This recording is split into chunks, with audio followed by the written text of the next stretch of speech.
for blue children. Oh yeah, give up as a children. Yeah. My head is anointed and my cup runneth over. Yeah. Surely goodness and mercy shall follow I all the days of my life.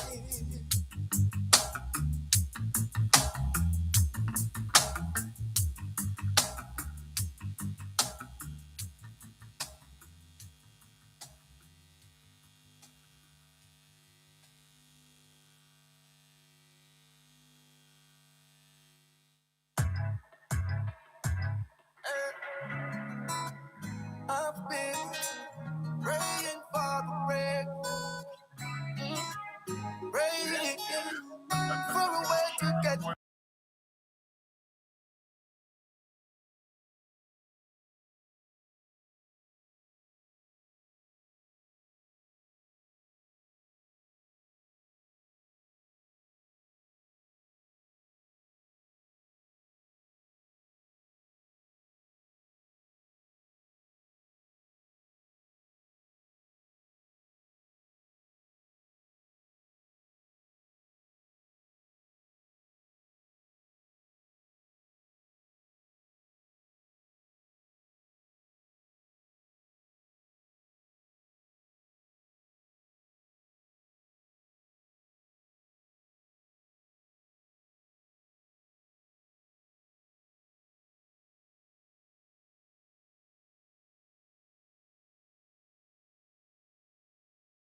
Amen. A deep sigh when I see the great rivers, streams of water tumbling down.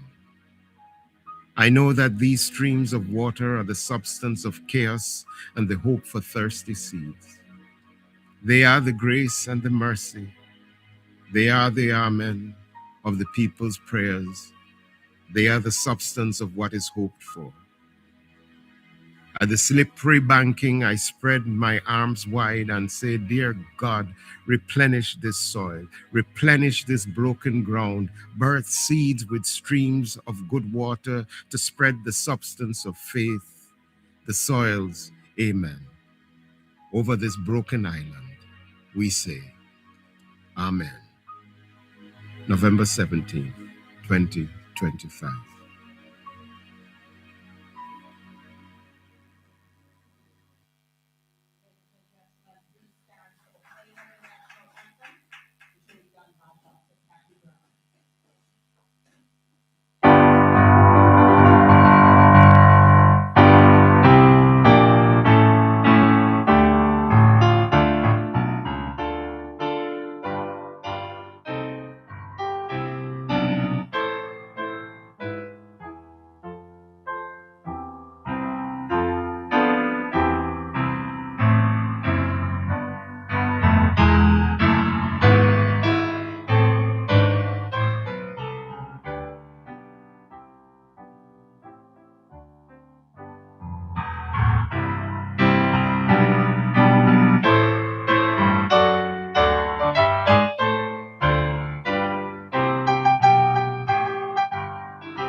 Thank you, Kathy. You may be seated.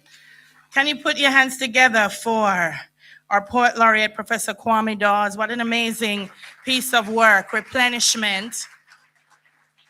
And you know, when Hurricane Melissa came, I was like, you know, our poets have done so much work on hurricanes. Ishan Hutchinson, Olive Sr., Linton Kwesi Johnson, because poetry has a quiet, enduring power, the ability to restore what life steadily wears down. In a world that often feels rushed, fragmented, and overwhelming, poetry invites us to pause, to feel, and to reconnect. It replenishes not just our emotions, but our sense of meaning, offering language to experiences we struggle to name. And as I listened to Replenishment, I think it did just that. Our Hurricane Melissa experience, for many people, we could not put it into words. We felt it. And thank you, Professor Dawes, for expressing what many of us could not say. There's some very important people I have to acknowledge this evening, and I will start with our permanent secretary in the Ministry of Culture, Gender, Entertainment, and Sport, Mr. Dean Roy Bernard. Please stand for us, sir, so we know who you are, because you're here this evening representing the Honorable Minister Olivia Grange. We also have with us Chairman of the Board of Management of the National Library of Jamaica, the hardworking Miss Joy Douglas.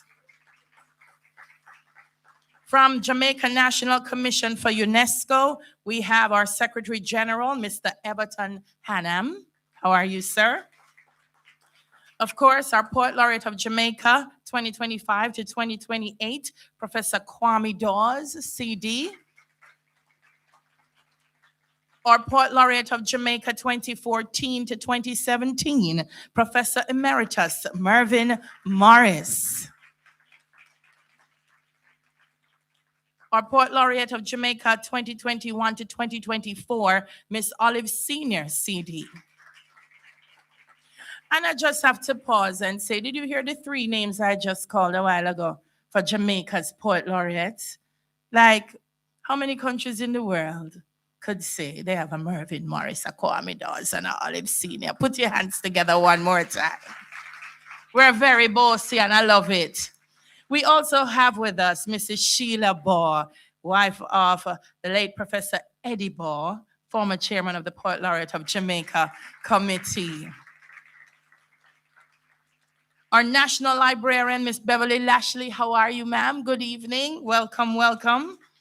Our shortlisted poets, please stand so we can celebrate you. Wow.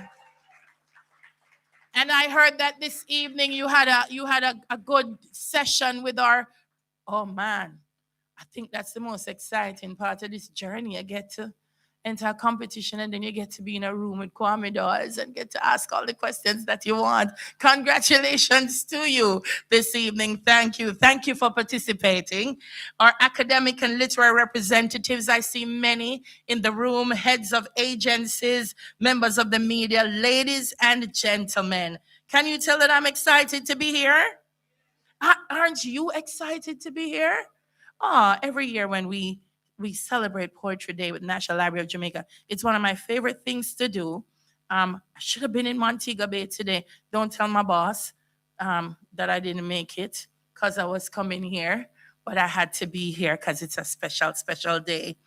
I am apologizing on behalf of the principal of the Edna Manley College of the Visual and Performing Arts because on your program, she would now be bringing remarks, but she had another engagement that overran, so she wasn't able to make it. And so I'm extending that. But I want to thank Edna Manley College for hosting us this afternoon. This is the Vera Moody. Yeah, we should have more. We should have more events in Vera Moody, shouldn't we? So Miss, I'm not gonna lie, Miss Lashley's there whispering something, but I do have on my glasses, so I can't help her. I can't read her lips. Welcome. Who me never welcome, welcome, welcome. Who did I not extend a wonderful welcome to? Miss Lashley, write it on the piece of paper, send, come give me a ear. All right. All right, we're gonna continue, guys, because now we're going to hear from the Secretary General of the Jamaica National Commission for UNESCO. I'm just waving him hand and saying, hello. Hi, Mr. Hannam. That's the remark you're giving us this evening. Hello, and good for being here. Yes? Yes. It's that's what I love about National Library events. You know, we're very dynamic and very fluid. Yes. So I'm moving quickly then to our chairman. We're jumping. Yes. Miss Skip you for true. All right. So, ladies and gentlemen, Miss Joy, because I used to her being at the down at the end of the program. That's why. You're going to go to a show. Prime time is later on. Exactly. So, Miss Joy, I never expect you to be so early. Clap the chairman of the National Library for me, please. What would we do without Dahlia? No, I can attest to the fact that we have her every year, and it's wonderful that she makes the effort to come. She always makes the program a lot richer. Good evening, ladies and gentlemen. Master of Ceremonies, Miss Dahlia Harris, Mr. Dean Roy Bernard, Permanent Secretary, Ministry of Culture, Gender, Entertainment, and Sport. We have Vice Principal Leighton Jones from Edna Manley. Is Mr. Jones here? No, he is not here either. Mr. Everton Hannam, Secretary General, Jamaica National Commission for UNESCO. Professor Kwame Dawes, CD, Poet Laureate of Jamaica, 2025 to 2028. Professor Emeritus Mervyn Morris, former Poet Laureate of Jamaica, 2014 to 2017. Miss Olive Senior, CD, former Poet Laureate of Jamaica, 2021 to 2024. Mrs. Sheila Bohr, wife of the late Professor Edward Bohr, former chairman of the Poet Laureate Committee and member of the board of the National Library of Jamaica. Miss Lashley, Beverly Lashley, National Librarian, shortlisted poets, academic and literary representatives, heads of agencies, members of the media, ladies and gentlemen, good evening again. This is one of the signature events of the National Library, and it is an event that I have never missed to date as a chairman, because it's really such an enriching experience to come together on World Poetry Day. So it's my great pleasure to welcome you on behalf of the National Library of Jamaica to this special gathering to observe World Poetry Day and to celebrate the 2026 Poet Laureate prizes for poetry awardees. We welcome as well those tuning in via the NLJ YouTube channel. We are high tech at the National Library, you see. We are delighted to host today's events here at the Edna Manley College of the Visual and Performing Arts, an institution that celebrates really the finest artists that Jamaica has produced. These include Edna Manley herself, Alvin Marriott, the power couple, Fitz Harrock and Norma Harrock. Tried to be a student of Norma years ago, but still haven't had the time to really turn that wheel and create these masterpieces that she creates. Cecil Cooper. How many of you remember Ivy Baxter, Rex Nettleford, Trevor Rohn, to name just a few? But today, the focus is on poetry. World Poetry Day, established by UNESCO over 20 years ago, reminds us of the enduring power of poetry as one of humanity's most profound forms of expression. Poetry allows us to record our histories. It gives voice to our experiences and reflects on the social and cultural realities that shape our lives. In Jamaica, poetry has long held a special place in our cultural heritage and expression of self. Today, as we celebrate the power and beauty of poetry, it is profoundly fitting that we recognize excellence in the craft through the Poet Laureate prizes for poetry competition. This year's theme, Replenishment, New Jamaican Poetry, invites us to reflect on renewal, restoration, and the sustaining force of creative expression. Poetry, at its core, has the remarkable ability to replenish the human spirit. It restores language to us in moments when words seem difficult to find, and it allows communities to record and process their collective experiences. In a time when our nation continues to reflect on the challenges brought about by events such as Hurricane Melissa, the theme of replenishment is especially meaningful. Poetry becomes a space where the stories of resilience, recovery, and hope can be documented and shared. Through the voices of poets, both emerging and established, we are reminded that creativity can help us to rebuild, reconnect, and reimagine the future. We often think of historians as the ones who record a nation's story.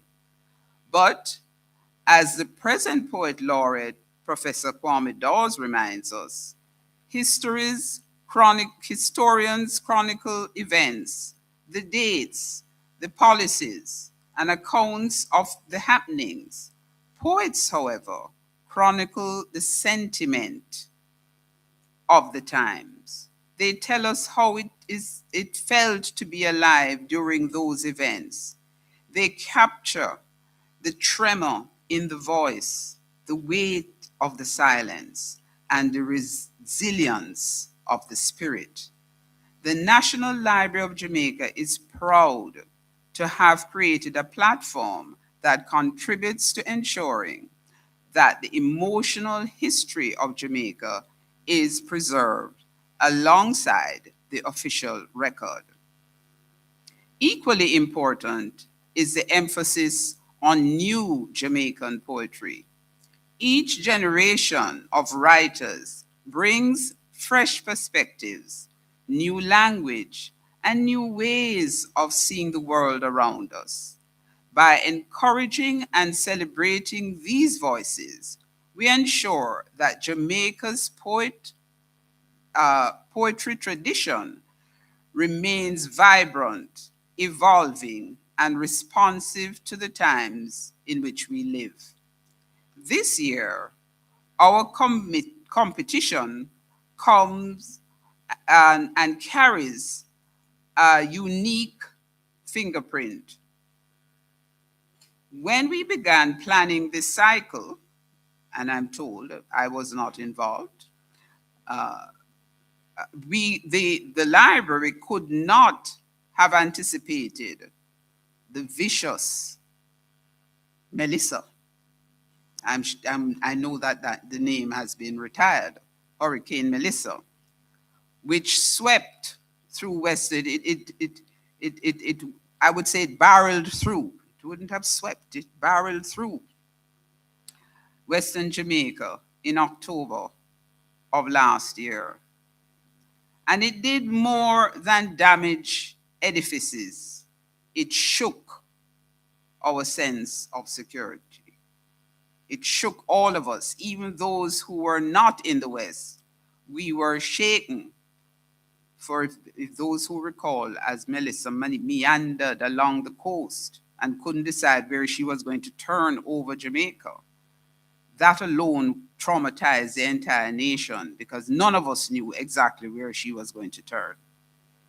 Not even Evan Thompson, the head meteorologist. He kept issuing bulletins, but this is a force of nature that I'm looking forward to hearing some of the presentations to see if, as we said earlier, that force, that living, breathing force is captured in what we're going to hear today. In response, the Poet Laureate made a profound curatorial decision, and the decision was for the Young Writers' Prize category. In this staging, we did not ask for abstract themes. Instead, we provided 3 photographs of the aftermath of the hurricane in Black River, St. Elizabeth, to include images of the parish church of St. John the Evangelist. We asked our young poets between 18 and 25 not just to write, but to respond.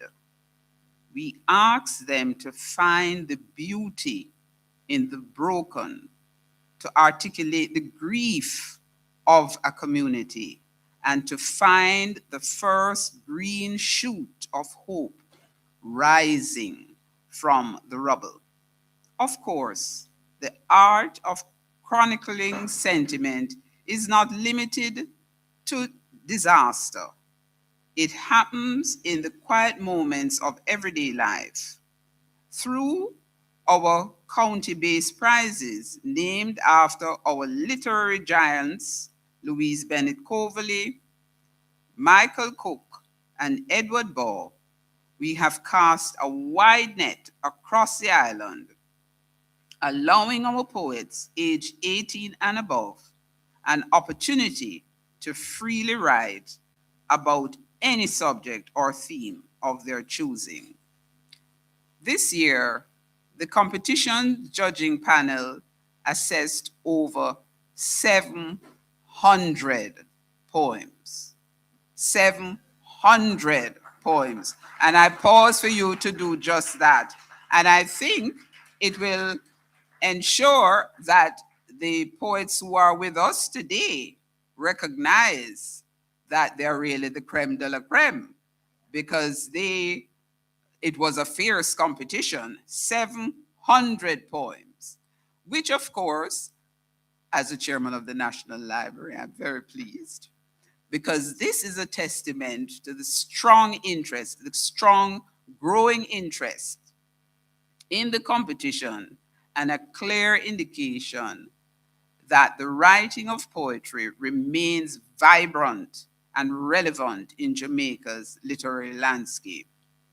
This evening, we look forward to hearing from these talented poets whose work reflects the richness of Jamaican experience and imagination. We will also recognize those whose submissions in the competition have been adjudged outstanding, affirming the continued strength and promise of poetry in Jamaica. As always, I commend the team of the National Library of Jamaica for their dedication in organizing this event and for their ongoing commitment to preserving and promoting our literary heritage that extends to many areas, including growing the national collection on poetry, both in the physical and digital space. As we proceed with the program, may the words we hear today inspire us, challenge us, and remind us of the power of poetry to renew and replenish both the individual spirit and the life of our nation. Thank you.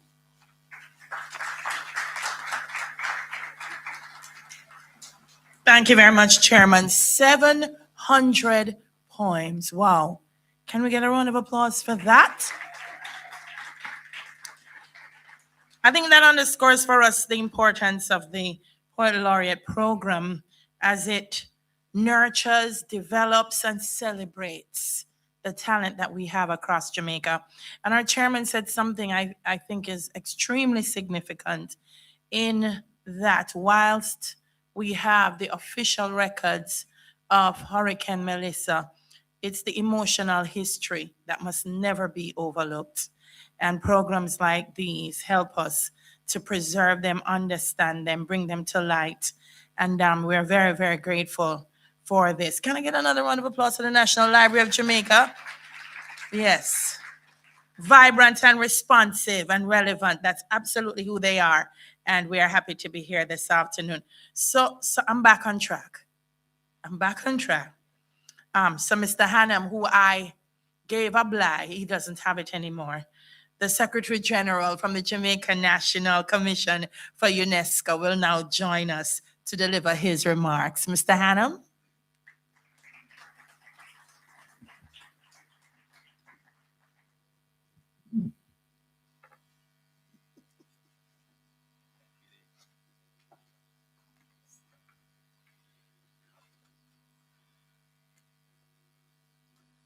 Mr. Harris, Master of Ceremonies, Mr. Dino Bernard, Permanent Secretary, Minister of Culture, Gender, Entertainment and Sport, Mr. Douglas, Chairman of the Board of Management, Jamaica National Library of Jamaica, Professor Kwame Dawes, Poet Laureate, Jamaica, 2025-2028, Professor Emeritus Mervyn Morris, former Poet Laureate, 2014 to 2017, Ms. Olive Senior CD, former Poet Laureate of Jamaica, 2021 to 2024, Mrs. Sheila Baugh, wife of the late Professor Edward Baugh, former chairman of the Poet Laureate of Jamaica Committee, Mrs. Beverly Lashley, National Librarian, shortlisted poets, congratulations, academic and literary representative, heads of agencies, members of the media.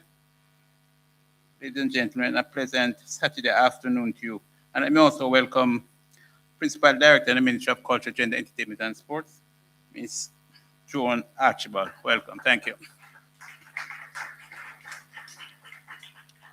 I'll do two exercises. I'll read the message from the Director General of UNESCO. Of course, World Poetry Day as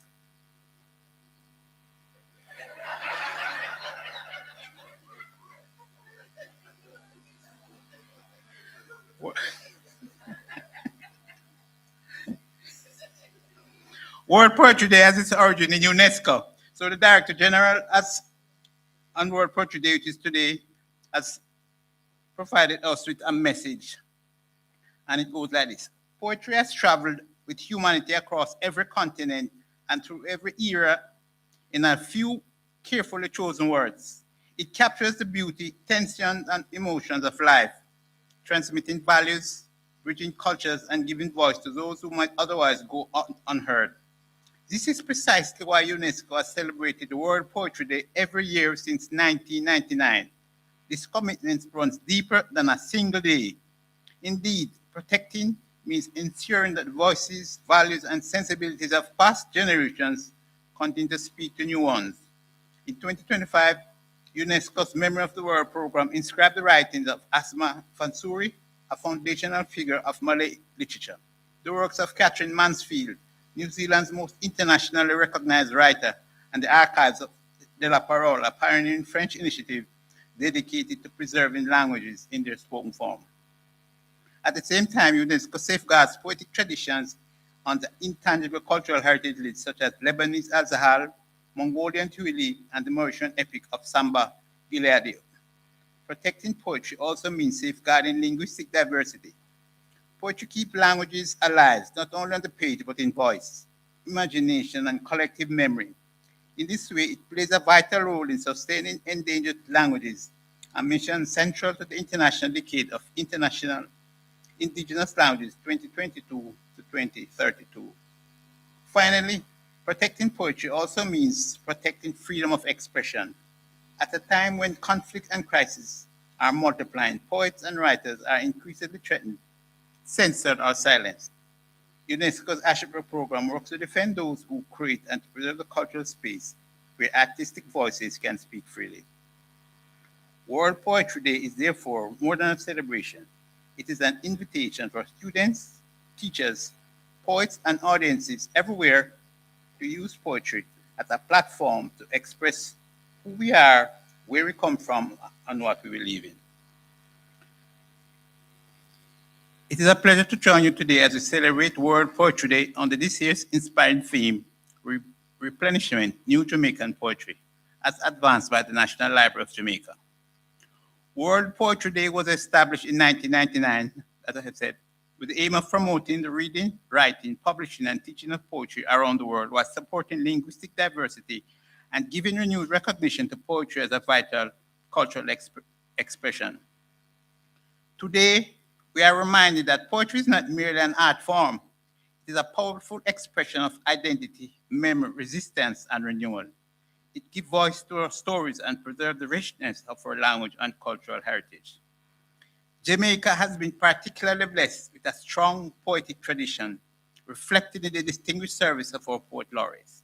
We proudly acknowledge the contribution of Mervyn Morris, Lorna Goodison, and our current poet laureate, Kwame Dawes. Through their work, they have elevated Jamaican poetry on the global stage while nurturing and inspiring new generation of writers. The theme, Replenishment, New Jamaican Poetry, is therefore especially meaningful. It signals renewal, the emergence of new voices, fresh perspectives, and innovative forms of expression. It reminds us that poetry is a living, evolving force that continues to reflect who we are as a people. As we celebrate today, we also celebrate the next generation of Jamaican poets, those who are boldly shaping the future of our literary landscape while drawing strength from the rich foundation laid by those who came before. Let us continue to create spaces where poetry can flourish in our schools, community, and national discourse, and ensure that the voices of our poets are heard, valued, and sustained. In closing, I commend the National Library of Jamaica and all partners for their leadership in organizing this important celebration. May today inspire continued creativity, deeper appreciation, and a renewed commitment to the literary arts in Jamaica. Gracias.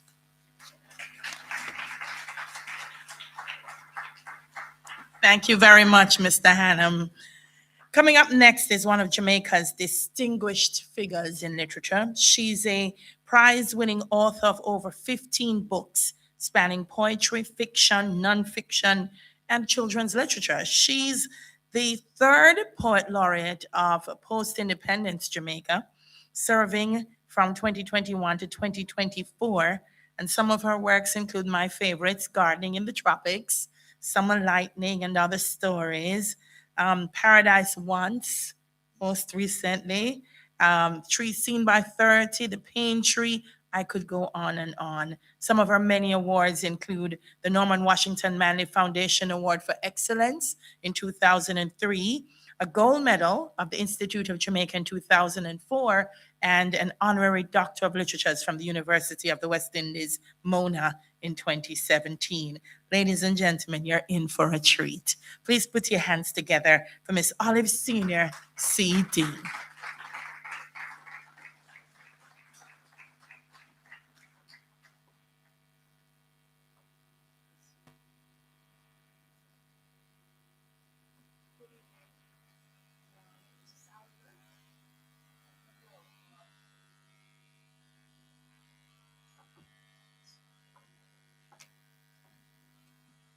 A little bit. Someone will adjust. Yeah. Let's see that. Okay, is that good? A little bit closer. All right, thank you. Good evening or afternoon, whatever it is. I'm just going to read 2 poems. And the first one, I'll tell you how this poem came about. I was in Auditorium, overlooking the sea, and I realized I was close to Discovery Bay, where Columbus landed 1494, and I was thinking of what it must have felt like to be a Taino watching, looking out to sea, and suddenly seeing Columbus's ships arriving, and they must have been a magical sight. And while I was having that thought, a cruise ship cut across my vision. And if you've seen a modern cruise ship at night, it also is a magical sight. So this poem is called Cruise Ship Leaving Port at Night. Full moon and wine, and leaning over the railing, imagine in a time when other watchers from the shore gazed on this very sea 500 years and more ago as strangers floated in on galleons golden in the moonlight. When suddenly, to my right, a sight such as that one, a cruise ship leaving port, afloat in a sea of light, golden in the moonlight. I was as awestruck as those earlier watchers from the shore must have been, except that my galleon was leaving, and the sea and sky, my heart, were not left empty and barefaced and blasted. For the fleecy clouds continued to scud across the marvelous star-studded sky. The little waves gamboled like biblical lambs, and I was left with a land that was still mine, at least as long as the wine and the full moon lasted.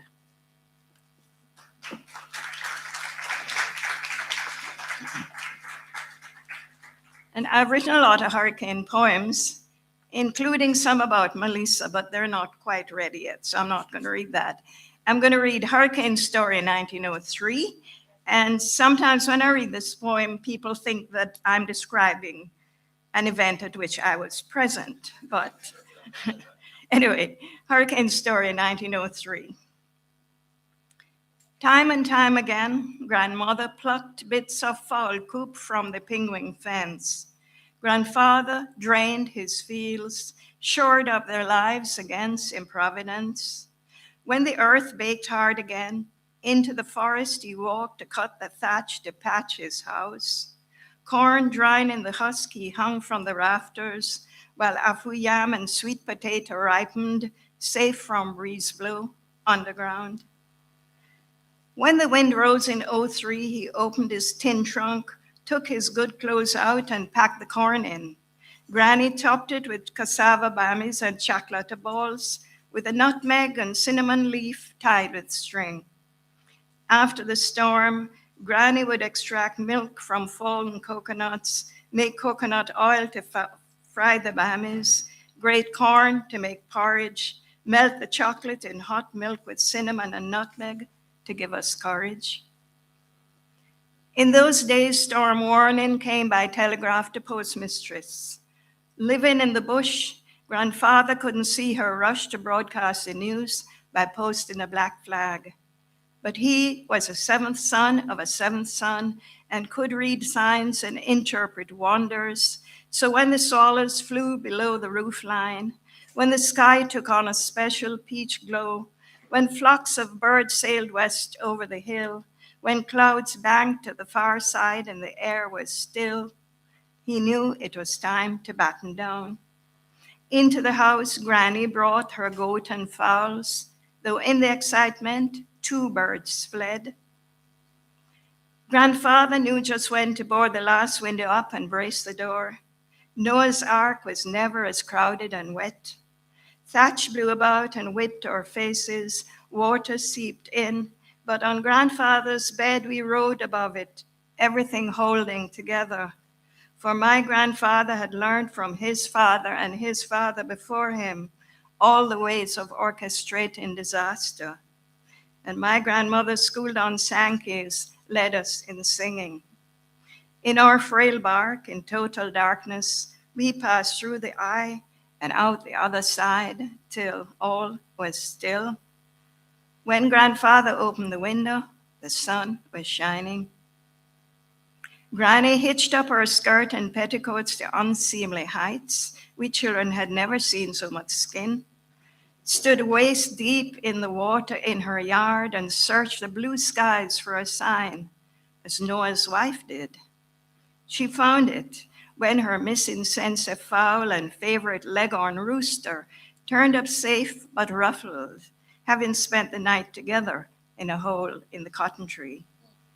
And as we put our lives back together, I, too young to be schooled yet on disaster, spent my time watching that sense of fowl, that strutting leghorn rooster, dying to be the first to see the strange bird fated to be born out of that great storm. Thank you.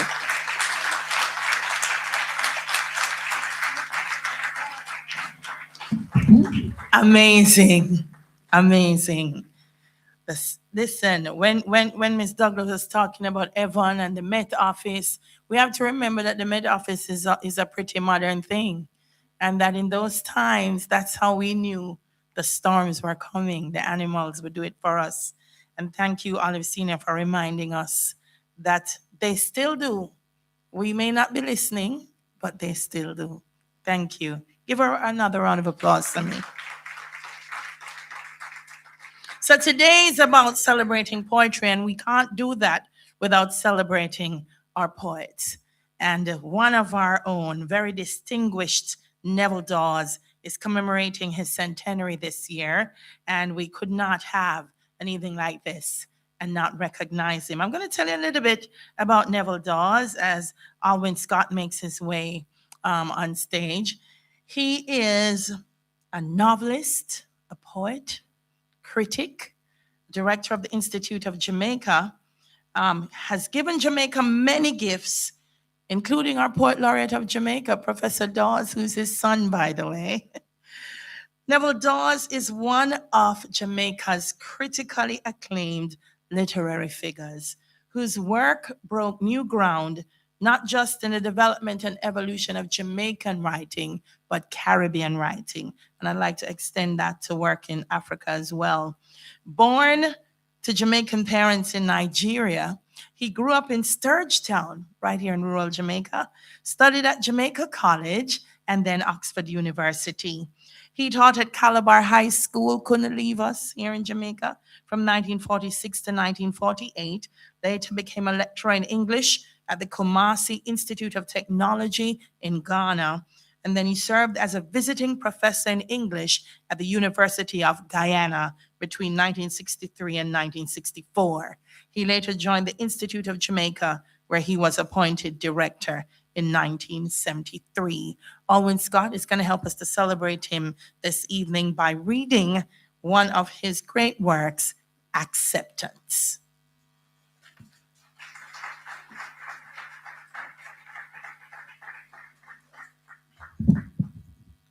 Good afternoon, everyone, and Kwame. Acceptance, Neville Dawes, fervent.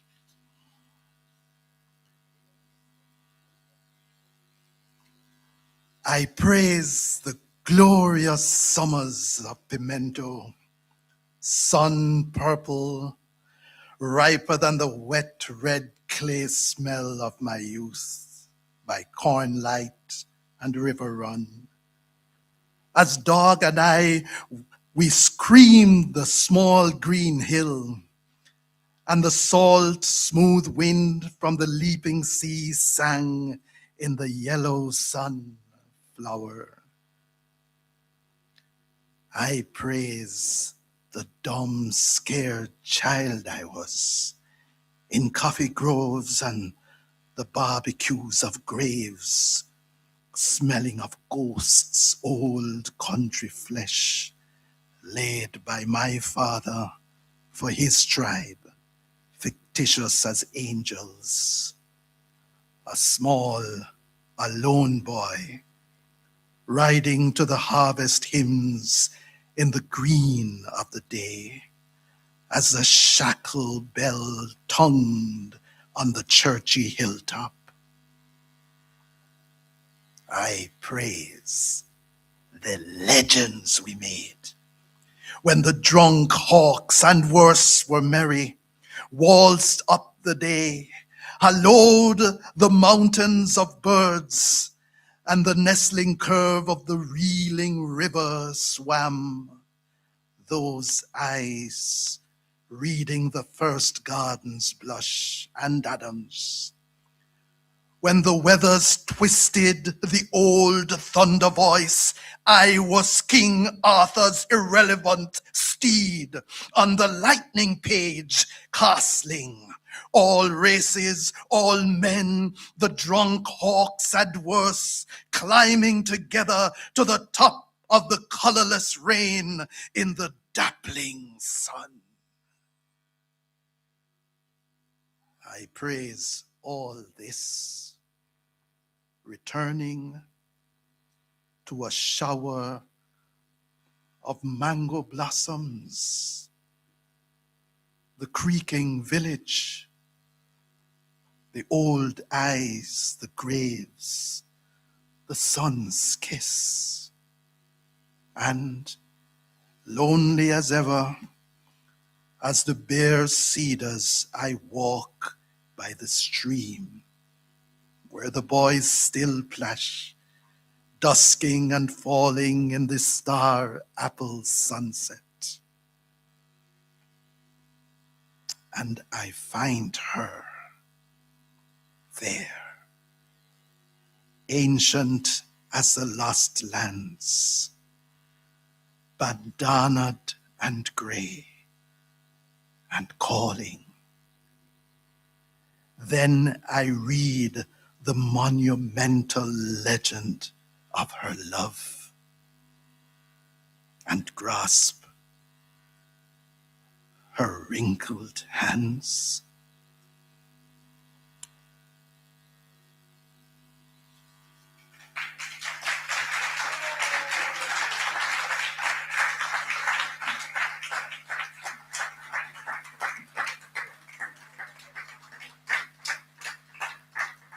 I know it's taking a while to process. The applause is coming as you're processing it, isn't it? I'm just happy that whoever put this program together put Kwame after Alwyn, right? Because where else could we go after that? Can we hear it again for Alwyn Scott? And of course, for Neville Dawes. I saw an anthology of 50 Caribbean voices, Carifesta 76. Wow, seminal work. Miss Nashia, go and come find it in the library. Absolutely. So now we're going to hear from our poet laureate, Professor Kwame Dawes. He was invested in 2025 and will serve until 2028. I say that loosely because our poet laureates all know that when the year comes, the work still continues. Jamaica just never stops reaching out. He's an accomplished author of numerous books of poetry, books of fiction, criticism, and essays. His most recent collection is Sturgetown, 2024. In 2004, he was awarded the Musgrave Silver Medal, and in 2022, Dawes was awarded the Order of Distinction Commander Class by the government of Jamaica. As a commendation for service to the arts in South Carolina, he was awarded with the Elizabeth O'Neill Verner Governor's Award, followed by a Guggenheim Fellowship for Poetry in 2012. Professor Dawes currently serves as a professor of literary arts at Brown University. Ladies and gentlemen, please put your hands together and welcome our Poet Laureate.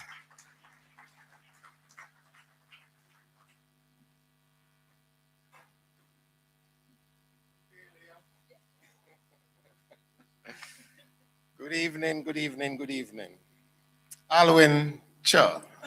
That was beautiful, beautiful, beautiful. Thank you all for being here.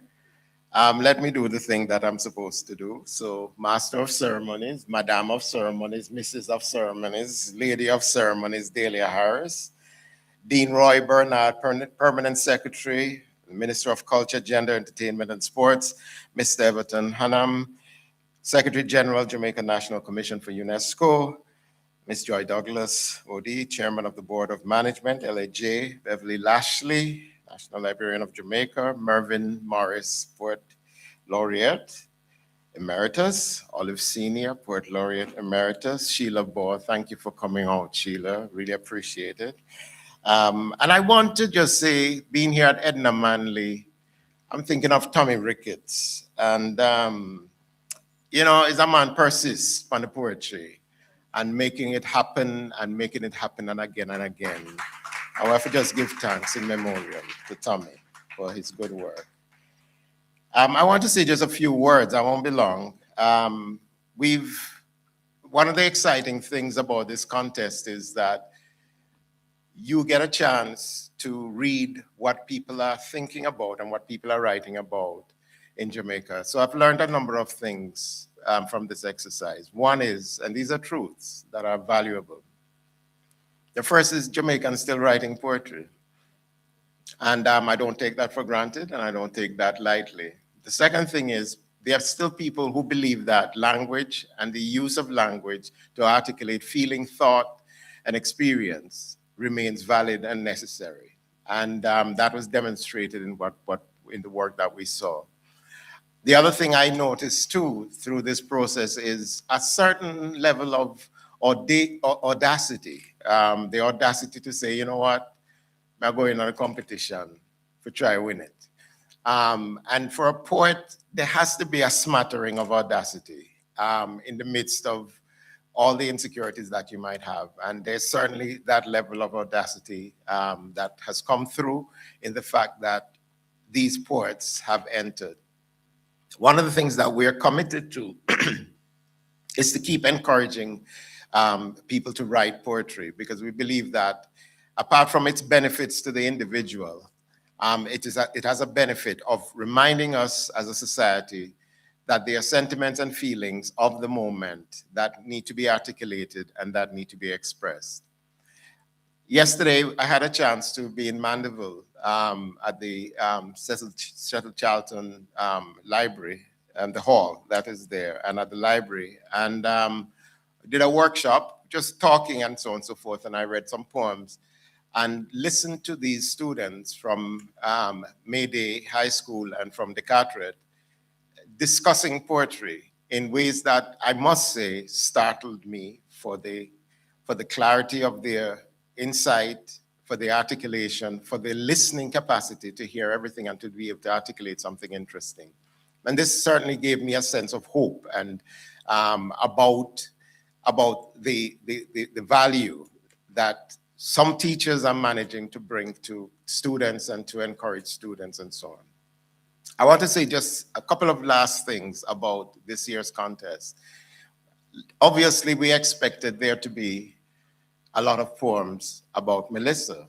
After all, we did suggest they might do that through the Young People's Prize. And when the panel of judges were discussing the entries, one of the things that was observed was the running themes that were there, but also an interesting trend, which is really, really particularly clear in the poetry, which is talking about very difficult issues in Jamaican society, especially questions of abuse and damage and so on. And people find language for it in poetry. In the discussion that we had with the poets, the finalists who are all here, it was interesting to hear people talking about how their expression of experience has been so important to them through poetry and its value and its uses, not just for themselves, but for the society and so on. I'll say this, that if we can continue to create a space for writers to write about those difficult things and to give voice to them so that we can heighten the conscience and the capacity for empathy in our society, we'll be doing a good thing. And this is one of the reasons why this contest should continue.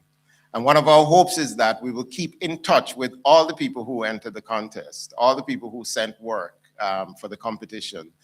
We will keep in touch with them. We'll continue to tell them of opportunities for poets to develop and to continue to strengthen their work and so on. The last thing I told the group today was this. I said, you've achieved a great deal to be here and you've been recognized by it. But I asked them not to limit themselves and to limit their sense of possibility. This is not the zenith of your possibilities and your accomplishments, but to think of going further in your ability, in your skill, in this ancient and powerful and marvelous art called poetry. So I thank you all for being here. I know they'll be thanking a lot of people, but I have to mention Francina for her hard work Francis for her hard work in setting up all of this and so on. Yeah. And I think it's been fantastic. And of course, Maya Wilkinson and her team who've done such a splendid job in setting up this place. I want to thank them especially. So we're not got tired for see my face. All right, and we'll be doing more poetry. Thank you all very much.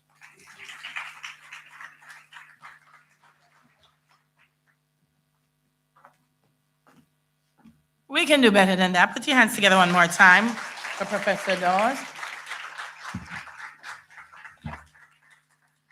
All right, I know we're here. We're eager to hear who the winners are, but we're not quite there yet.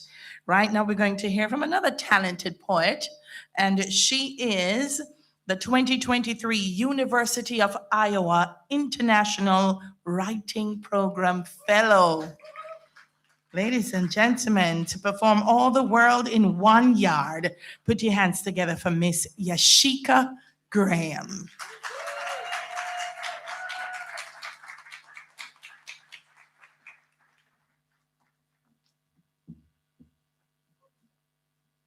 Good evening, everyone. Thank you so very much, Delia. It's a pleasure to be here with you. I read this poem from a little district in Westmoreland called Berkshire. And I read it this evening for Tommy Ricketts and the Poetry Society of Jamaica. All the World in 1 Yard. I will not know we live in the highlands until I leave this place. Not until the news report says Berkshire is in the hills will I see how it rises. So far from roadside, we sleep down where no one comes except on purpose. Walking through a cut in the trees, it is easy to believe there is little to love in this bend in the green, except that those who must look down to call to us cannot know that even below them, on land masked as down so, as gully, that even now I am plaiting grass, crisscrossing yard strands through my young hands, head bobbing with old bubble gum, that my mother's children have built treeless cities from Uncle Ruddy's circuit boards, plucked red and blue bulbs from his string of Christmas lights, and made baby bottles. There are no new toys on this land. Instead, we ride tree limbs, gushing over guava and river water. We rave over the armless Megatron, mossed into the wall, the ABC playset lost and found in a pit, for we are treasure hunters here, recovering doll heads, grandma's gold ring, and even bracelets. At night, we hunt for the torchlight of Peeny Wallies through Banana Walk, and by day, dash across the yard for cricket, where every piece of board could be a bat and plastic bags could be doubled to invent a new ball to catch. And who could know that well below that district, in what looked like darkness, that we were at the top of another clearing, that from there we could see the gorge of Great River, see the morning before it reached the road, how first it covered Huntley and Ginger Hill in gold. Thank you very much.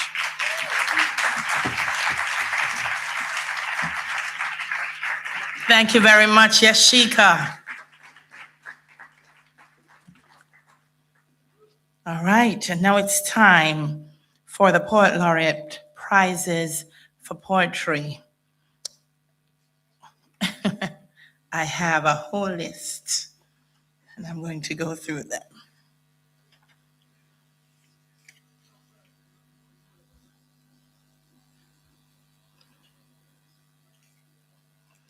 So we'll start with the Michael Cook Prize for Poetry. Yes?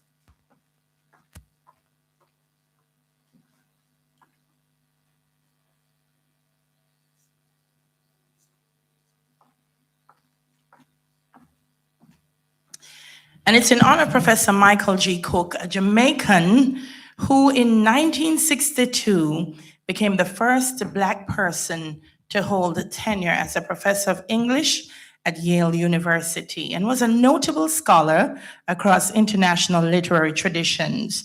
This category celebrates poets from the county of Cornwall and is open to individuals aged 18 and over from the parishes of St. Elizabeth, Hanover, Westmoreland, St. James, and Trelawney, which is significant because you know that's where Hurricane Melissa did most damage. Eligible poets have the opportunity to submit 3 pieces on any subject or theme. Presenting the award will be Mr. Deanoy Bernard, Permanent Secretary, Ministry of Culture, Gender, Entertainment and Sport, representing the Honorable Olivia Grange, Minister of Culture, Gender, Entertainment and Sport. Please clap him as he joins us.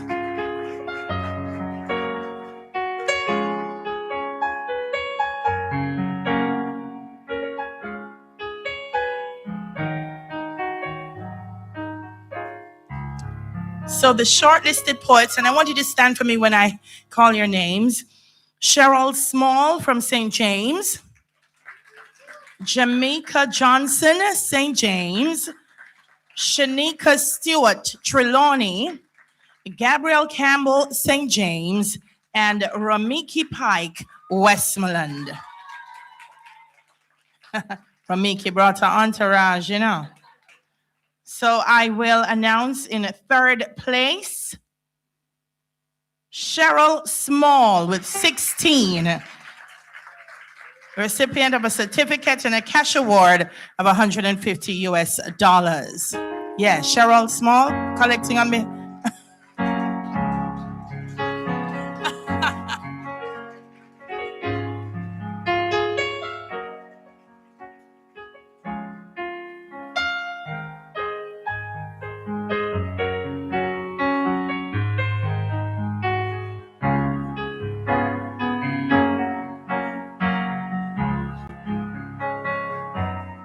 Cheryl, you sure this is you? She stood up and she was me. Cheryl said, oh. Please clap so she know this is real.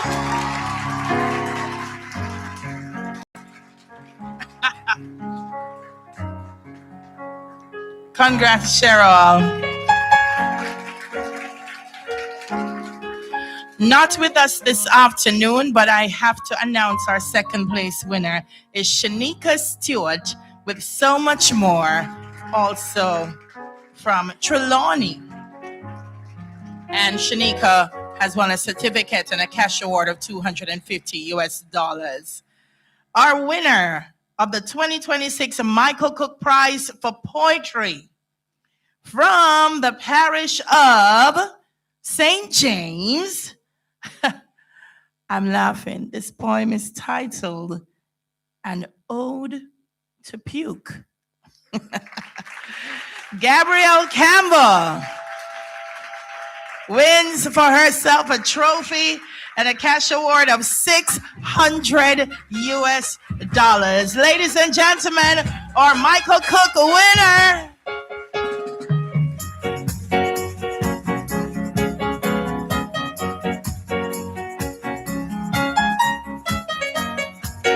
Congratulations to you, Gabrielle. I have to mention Ramiki Pike, Where Love Learns My Body, and Jamaica Johnson, Elegy for the Drunken Man, for receiving honorable mentions. Thank you. Yes. Chairman, will you join us on stage to do the presentation for the Louise Bennett Coverley Prize for Poetry? This category was established in honor of the renowned Jamaican folklorist and cultural icon, Louise Bennett Coverley, more popularly known as Miss Lou. It celebrates poets from the county of Middlesex and is open to adult poets aged 18 and over from the parishes of Manchester, Clarendon, St. Catherine, St. Mary, and St. Anne. Eligible poets have the opportunity to submit 3 pieces on any subject or theme for this category. The shortlisted poets are, and once again I invite them to stand, Britton Wright from Manchester, Sean Easy from St. Mary, Paul Codner, Manchester, Inca Brady from St. Anne, and Veronia Jackson from St. Anne. Our category winners: 3rd place, not with us this afternoon, but her sister will collect on her behalf, Veronia Jackson, Where the Grass is Greener, and accepting on her behalf is Mrs. Gerolia Jamison. Where the Grass is Greener, Veronia Jackson. And Veronia will receive a certificate and a cash award of $150 US.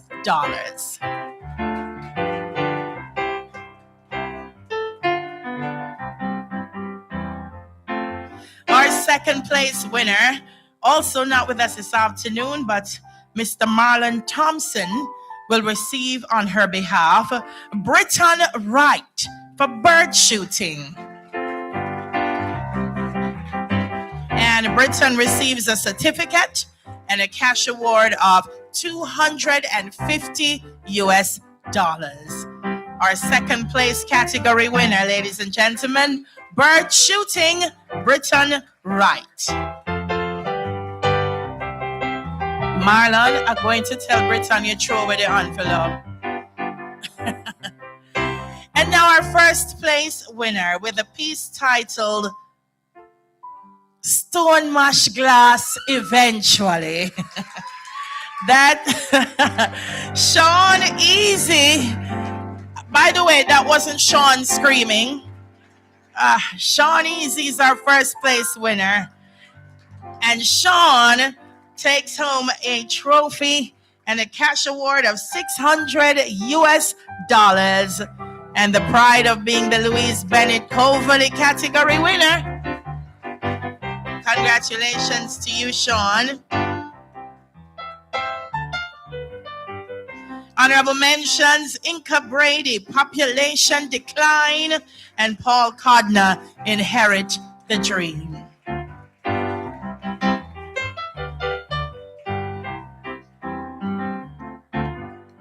Congratulations to you, and thank you, Chairman. Mrs. Sheila Ball will present the next award. Mrs. Ball, are you going to take her around for me? Please do so. So this prize category was established in honor of Professor Edward Ball, CD, world-renowned literary scholar. Jamaica is so blessed. Of contemporary Caribbean poetry, whose groundbreaking work has influenced several generations of the region's and the world's writers, poets, and thinkers. Professor Ball was also the chairman of the Poet Laureate of Jamaica Committee. This category celebrates poets from the county of Surrey and is open to adult poets aged 18 and over from the parishes of Portland, St. Thomas, Kingston, and St. Andrew. Eligible poets had the opportunity to submit 3 pieces on any subject or theme for this category. The shortlisted poets are from St. Andrew, Jomo Dixon. From Kingston, Kevin Pinnock. From Kingston, Shaquille Brown. From St. Andrew, Shannon Chensi. And from St. Andrew, Natalie Drummond. And now our category winners in 3rd place, after the chair emptied, Kevin Pinnock.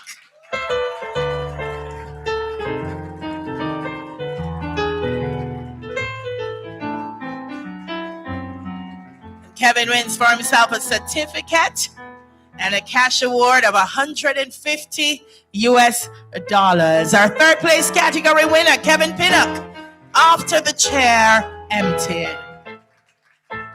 Congrats to you, Kevin. In 2nd place, taking home a certificate and a cash award of $250 US with a poem titled Fish, Jomo Dixon.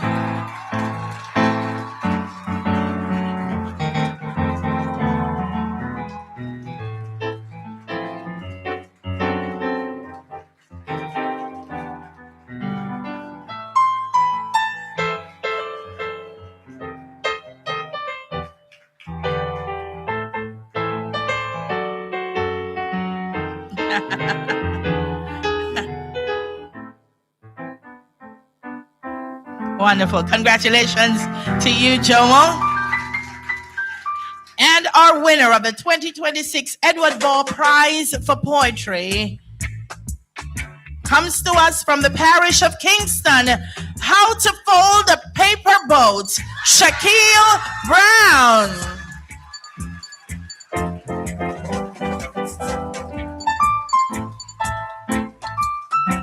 And Shaquille wins for himself a trophy and a cash award of $600 US. The winner of our 2026 Edward Ball Prize for Poetry, Shaquille Brown. Honorable mentions, Natalie Drummond, What the House Remembered, and Shannon Chensi, Act of Penitence. Thank you so much, Mrs. Ball. Thank you. And I invite our Poet Laureate of Jamaica, Professor Kwame Dawes, to do the presentations to our Young Writers Prize winners. This category celebrates our young poets across the island aged 18 to 25. I just missed it. Oh, Lord. Eligible poets for this category were asked to submit 3 poems inspired by a set of 3 photographs published on the competition's webpage. These photographs were images that highlighted structural and environmental impact post-Hurricane Melissa. The shortlisted poets are Daniela Jones from Manchester, Rashawn Stewart from St. James, Timon Whittingham from St. James, Alencia Lynn, Manchester, and Zoe Duncan from Kingston. And now to our category winners.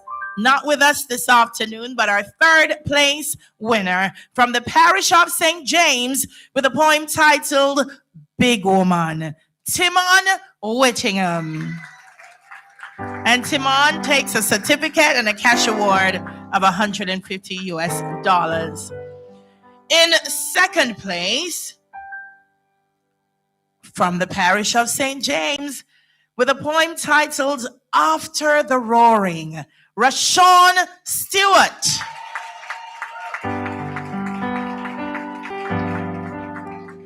And Rashawn will take home a certificate and a cash award of $250 US. Congratulations to Rashawn Stewart.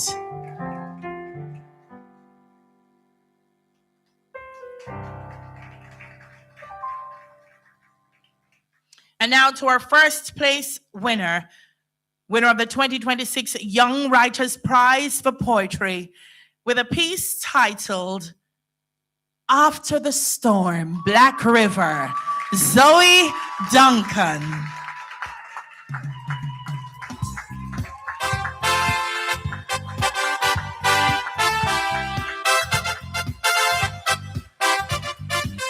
Zoe takes home a trophy and a cash award of $600 US.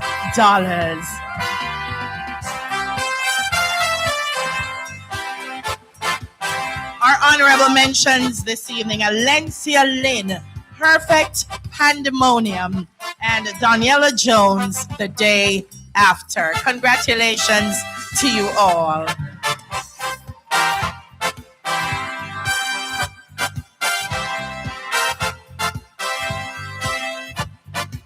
What do you need me to do, photographer? I can get it done for you.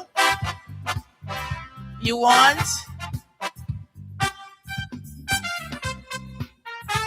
Don't worry, Dr. Kathy got us with some music while we figure it out.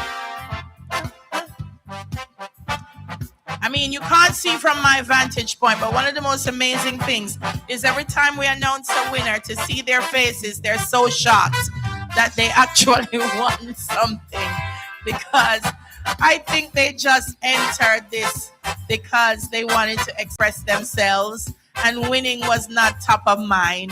But congratulations to you as we celebrate you this evening, and thank you so much for participating. All right. So we have one more award. Mr. Everton Hannum will present this, our Secretary General from Jamaica National Commission for UNESCO, and it is our Social Media People's Choice Award. Yes, it's the first time that this category is being introduced in the competition. And this award, the poems of all shortlisted poets were featured on the National Library of Jamaica's Instagram page. The public was allowed an opportunity to read and vote for their favorite poem from the list of shortlisted poets. Voting closed at 12 noon today. And this award is sponsored by the Jamaica National Commission for UNESCO. They receive a beautiful trophy, and with 2,576 votes, the People's Choice Social Media winner is Rashawn Stewart.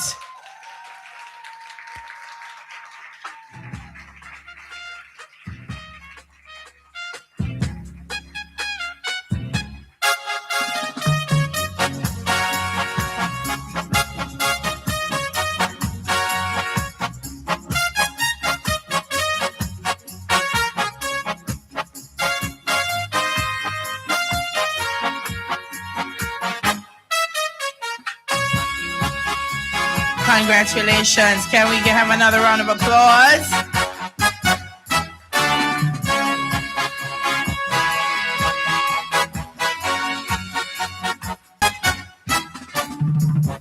Thank you so much. Thank you so much, Kathy. Thank you so much.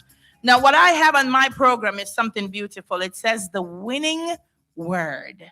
In this segment, we will have poetry readings from the prize winners of each category.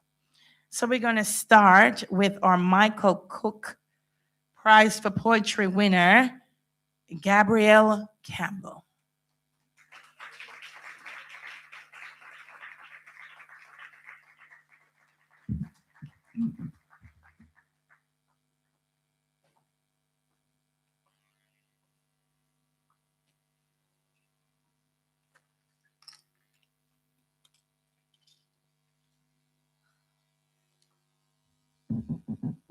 Good evening, everyone. My poem is entitled An Ode to Puke.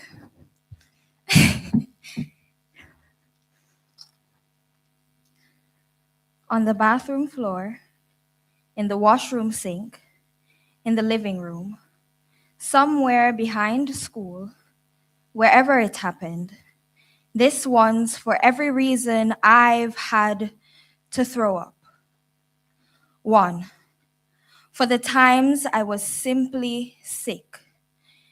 High fever, runny nose, chest tightening, room spinning, the kind of sick that'd make a child repent.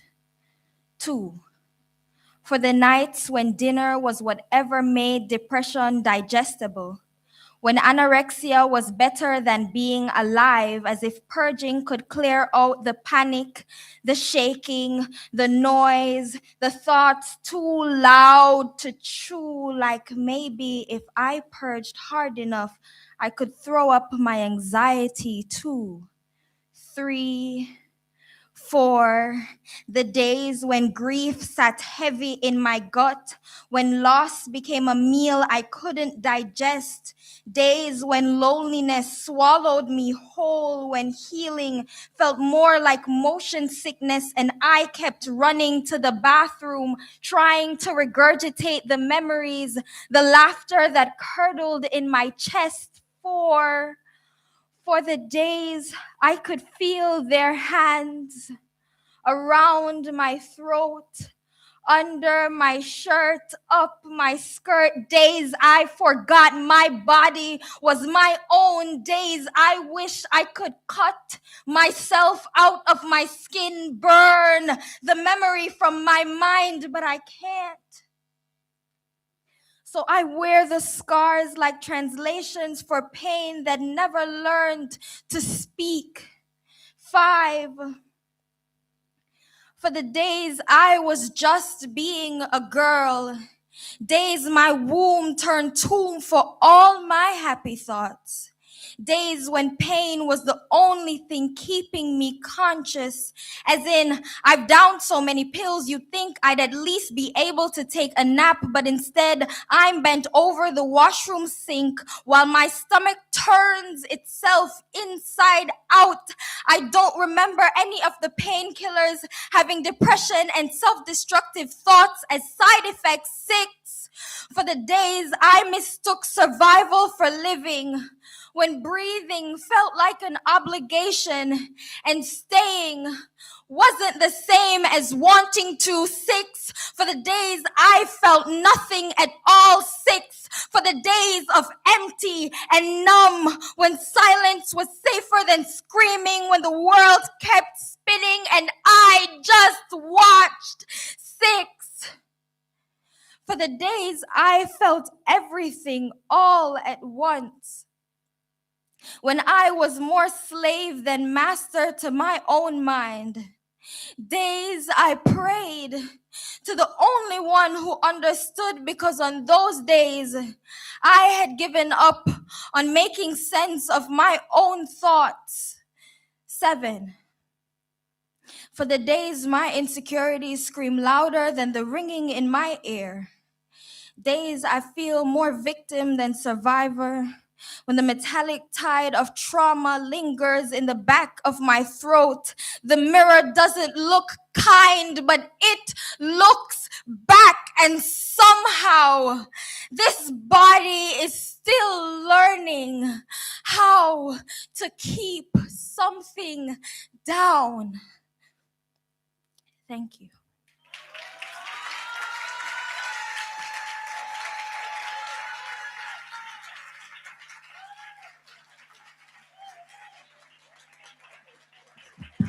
How powerful was that? Wow. The young people would go, she clocked it. No, another round of applause. That was amazing. Well done, Gabrielle. Well done. And now we hear from Sean Easy, our Louise Bennett Coverley Prize winner, Stone Mash Glass, eventually. Let's hear it for Sean.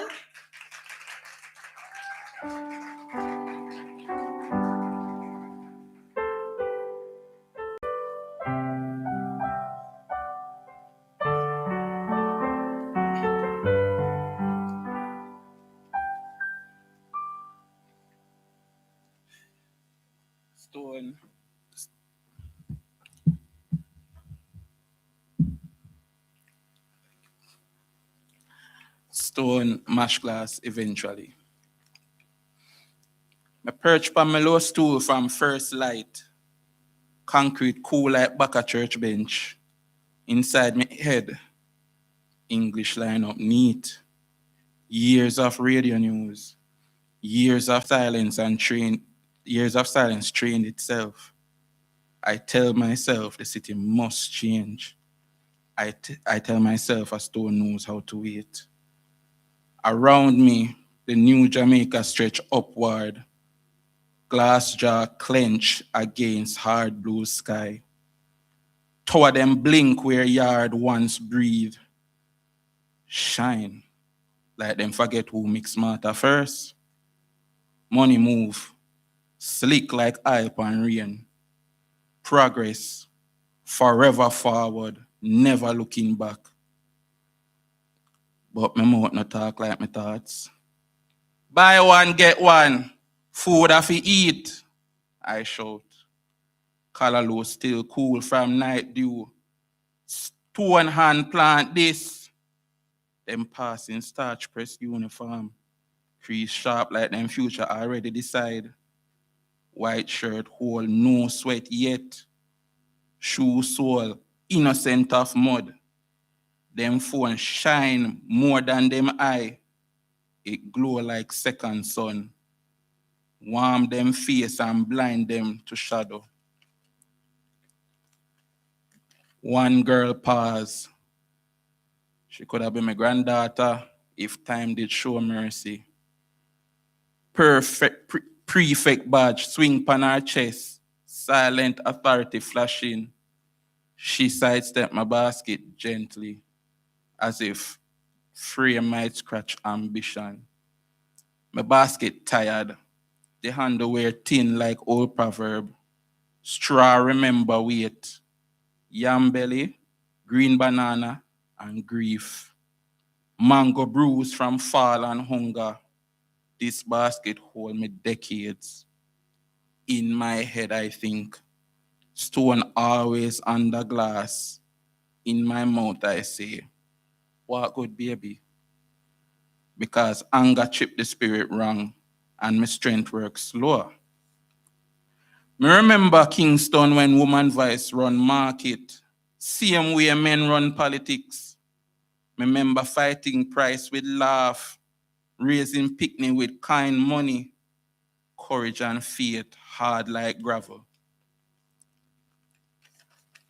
Now crane, them move slow.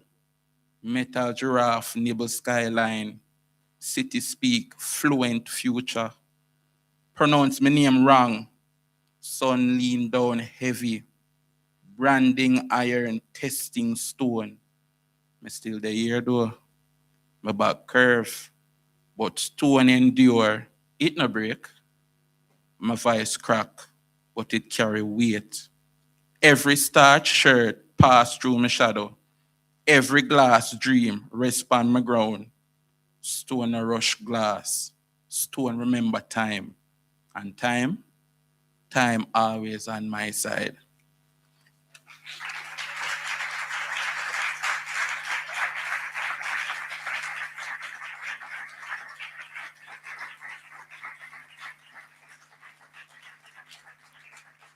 I have to tell you, I am extremely impressed by our winners this evening.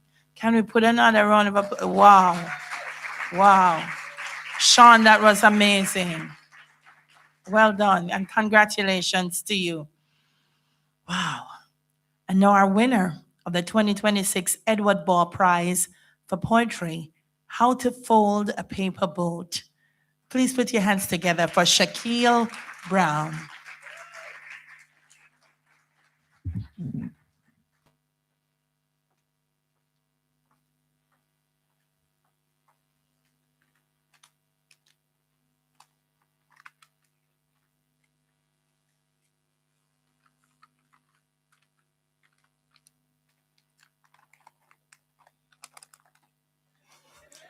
Sorry, it was well tucked away. I did not expect to be up here.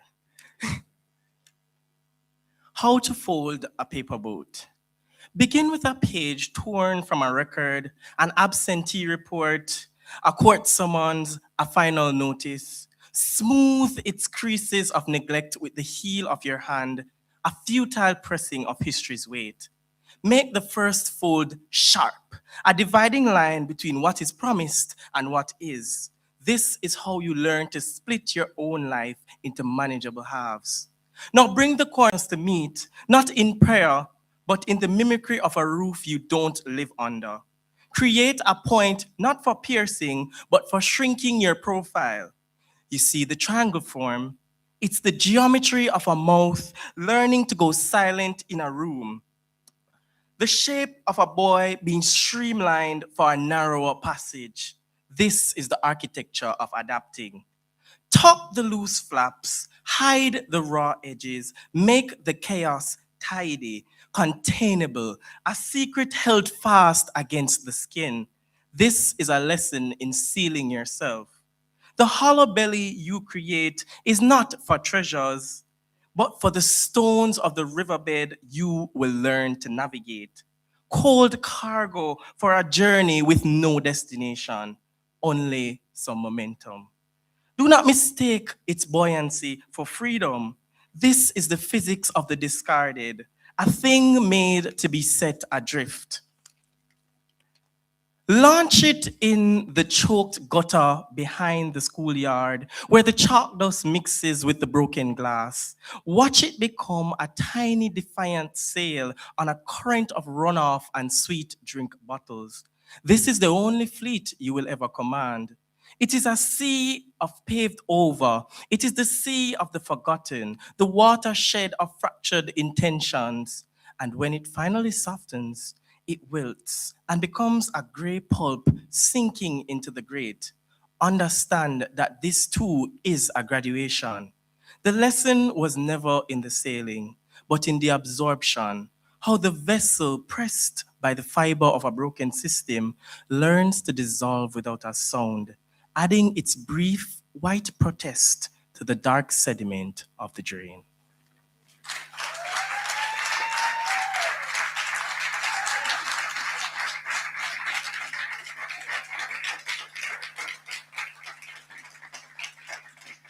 Kwame, my interest is now piqued with their journey as writers. Like, I seriously want to sit with them and find out what inspired them and how they got to this place, to see how they can inspire others, because this really is wonderful. Congratulations to you once again. And now the winner of the 2026 Young Writers Prize for Poetry. After the Storm, Black River. Put your hands together for Zoe Duncan.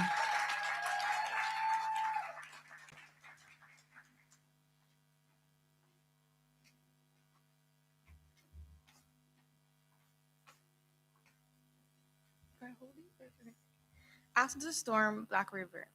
The storm did not argue, it arrived with pressure. Wind leaned into the church until the wood questioned its strength. Beams that had carried years of worship shifted against each other, then broke. The roof did not fall cleanly. It fractured. Support turning into debris, sky entering without permission. Black River knows this pattern: cloud, wind, aftermath. So do I. For years I built carefully, degrees stacked on discipline, title stacked on expectation, faith spoken fluently. From the road I looked upright, composed, dependable. No one sees a strain in the wood until it splits. Pressure traveled through me quietly, through obligation, through being the strong one, through never wanting to disappoint the people who called my name with pride. I carried it well, too well. When my life gave way, it sounded like beams collapsing, sharp, public, and final. I did not just lose structure, I lost the version of myself that always had the answer. When the roof fell, she fell with it, and no one clapped. Standing in that church, with sunlight pouring through what used to be ceiling, I understood something that I had avoided. The storm was not destroyed at random. It tests what has been carrying too much. What broke was not faith, it was performance. What shattered was not purpose, it was the image of being unshakable. There's a severity in having nothing between you and the sky. No ceiling, no cover, no applause to soften exposure. Just air, just heat, just truth. Black River will rebuild that church, not as it was, stronger at the joints, lower at the center, anchored deeper in the ground. So will I. Not higher, not louder, not more impressive. Just honest. The storm removed what could not endure. The roof is gone, the sky is near, and I'm no longer afraid to stand uncovered.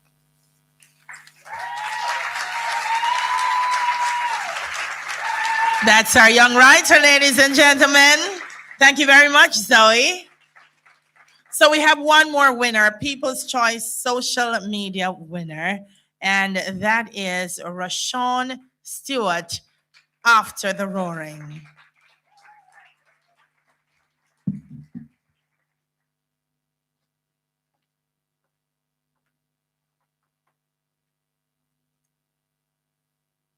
Rather short fellow. Good evening, everyone. So the title of this poem is After the Roaring. The storm has withdrawn, leaving the air stunned into obedience. I stand where the nave once gathered breath. An expanse of blue peers through torn rafters, indifferent. Nothing moves. Even the crows perch without commentary, their claws pricked into splintered beams, as though afraid to disturb the hush. The gnarled oak lies prostrate in the yard, its roots exposed and astonished, soil clinging to them. The church smells of soaked timber and old hymnals liquefied into pulp. Salt lingers in the mortar. It stings the air. The pews are scattered in crooked attitudes, their polished backs dulled to a muted sheen. I walk through it carefully. Glass shifts beneath my boots with a brittle whisper. The saints reduced to chromatic shrapnel. An eye from a painted archangel stares upward from the dust, blue and uncomprehending. The bell tower leans, its mouth hollowed of declaration. Once, it split noon into worship. Now, it swallows light and answers nothing.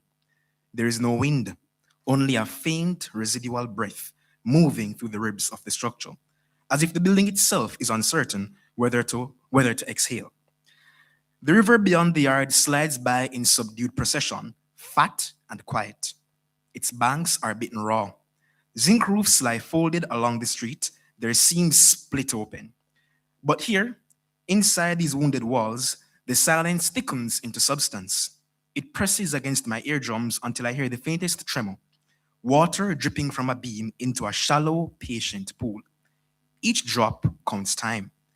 Sunlight filters through the rent ceiling in narrow columns, dust motes rising and falling inside the pale shafts. The light touches the altar stone with surgical precision. It does not warm it. It merely illuminates the fracture dancing across its surface. I reach out and lay my palm against the nearest column.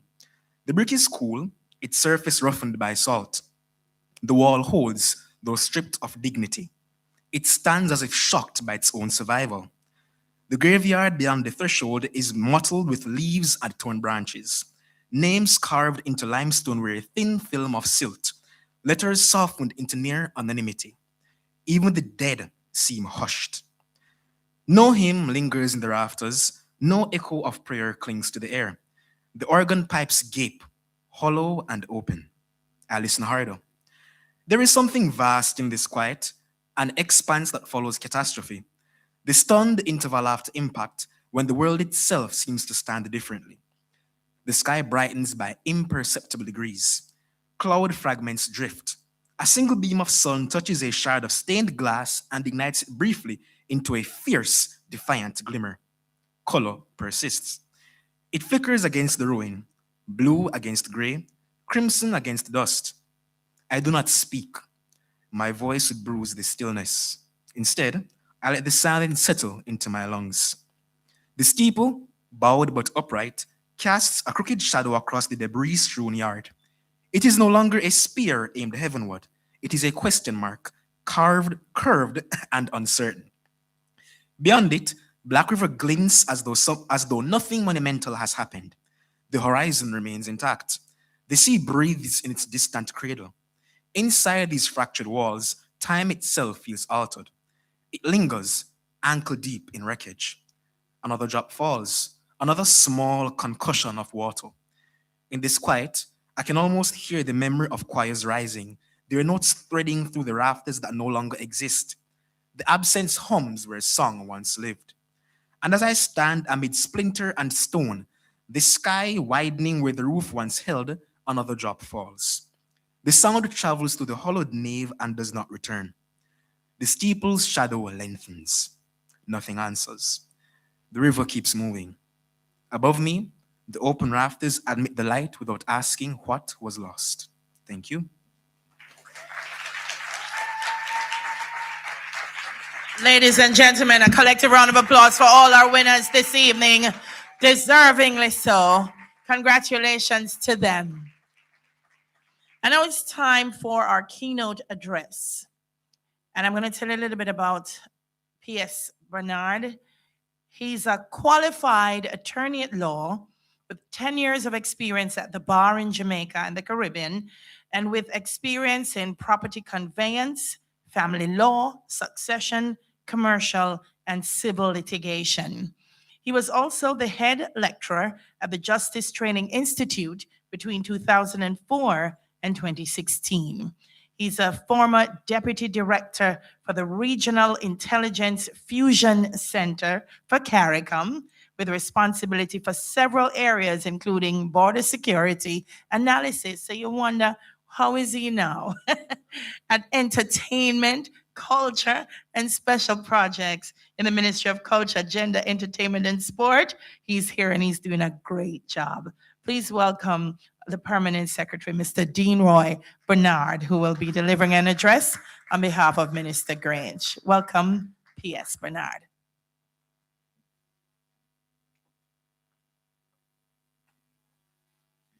Thank you, Delia. Many times the person who is the mover and shaker of the function does not get an applause. So I'm going to ask you to put your hands together for Delia. And she is doing a fantastic job. I'm here to deliver the remarks of the Honorable Olivia Grange, our Minister of Culture, Gender, Entertainment, and Sport. But before I do that, and I will say this as a message to my National Librarian, Miss Beverly Lashley, that the Permanent Secretary also stands in his own right as the supervisor for the portfolio under which the NLJ falls. And I'm sure that the Minister regrets, she regrets not being here. And I also regret that she's not here to see what is happening here today, because we feel proud that institutionalized under our watch is the great success that we see here today. I want you all to give the organizers, the participants, our shortlisted poets a round of applause. We do not get the biggest budget of all ministries. I think we are perhaps the smallest budget, but I think that we do the greatest things with our budget. All right, so I want you to continue to do your best. You know, when you do great things with small things, you are most efficient, right? Right, Sir Kwame? Most efficient. And so we are very happy to see what is happening here today. Jamaica stands proud. You know, very important is that when I look at the shortlisted poets, they're all young people. All young people. And when I hear them and I see how they move and how they write, I know that Jamaica is in good and safe hands. Give them a round of applause, our young poets.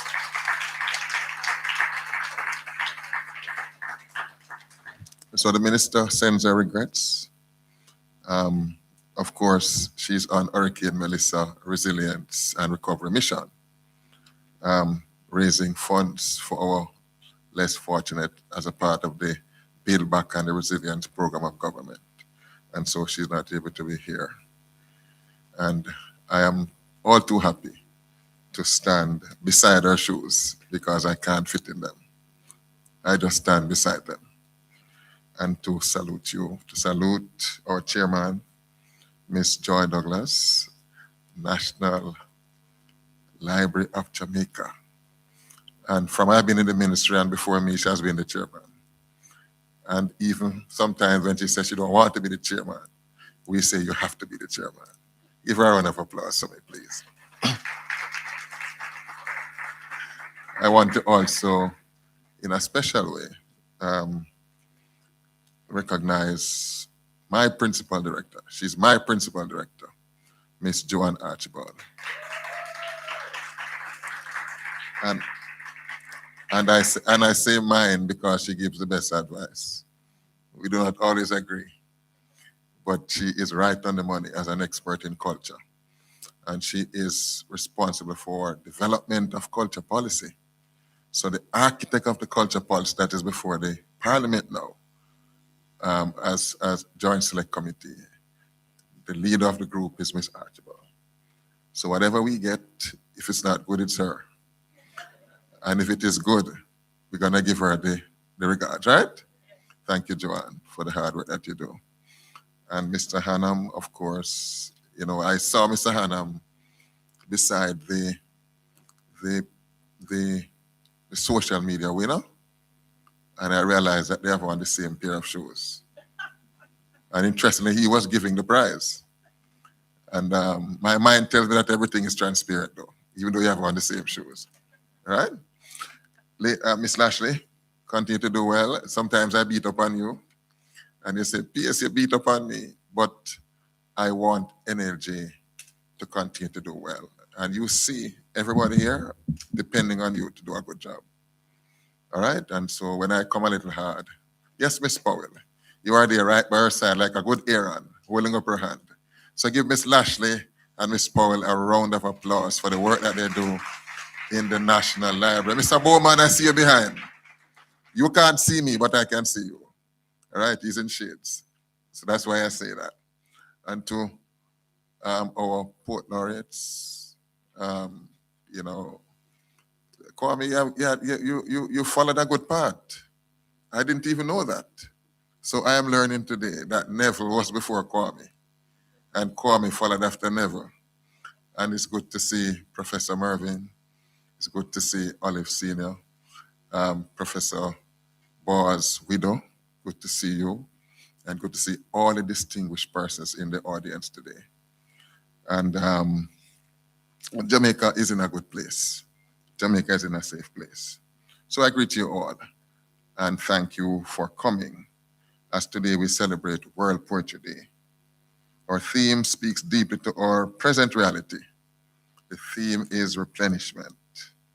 Replenishment, ladies and gentlemen, reminds us of water, the most elemental force of renewal. And just as water restores the land, creative expression restores the human spirit.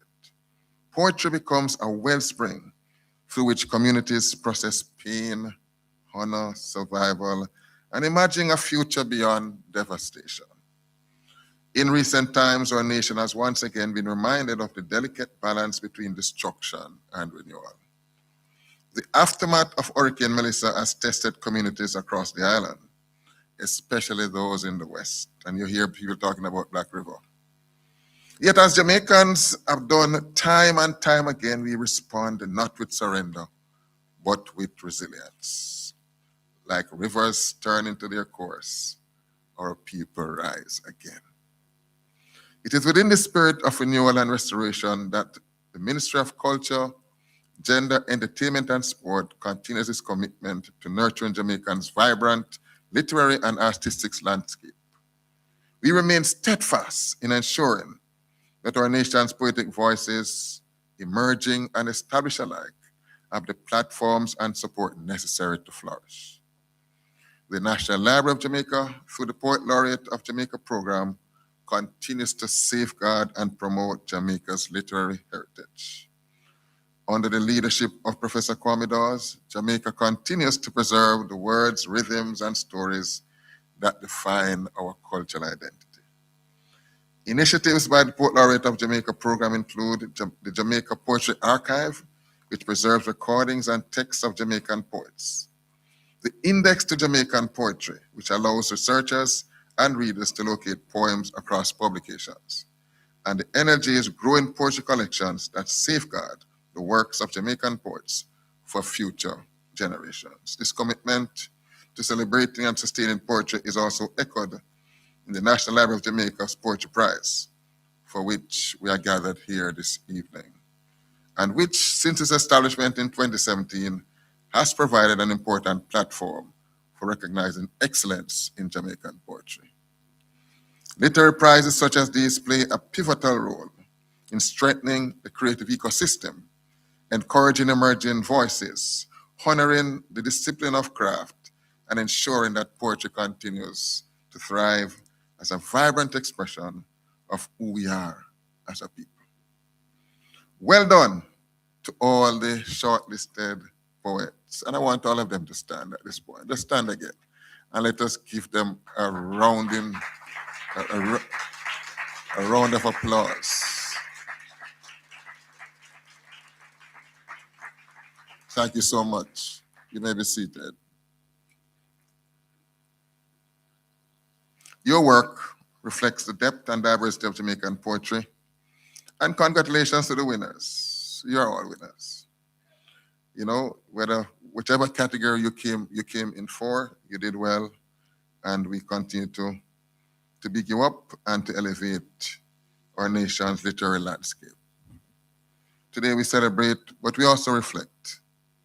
The Jamaican poetry community mourns the passing of Tommy Ricketts, founding member and the former president of the Poetry Society of Jamaica. His life's work reminds us that poetry is not merely written.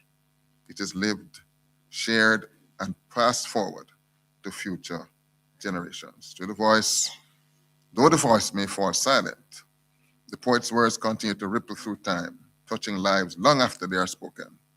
In honor of Mr. Ricketts' life and contribution to Jamaica's poetry, Jamaica's literary landscape, I am inviting us all to stand and observe a moment of silence.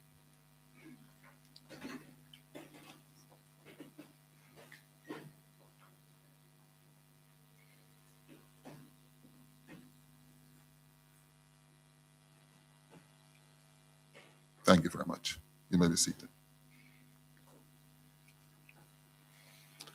As we continue to celebrate, let us not forget that every poem written and every story shared contributes to the renewal of our collective spirit.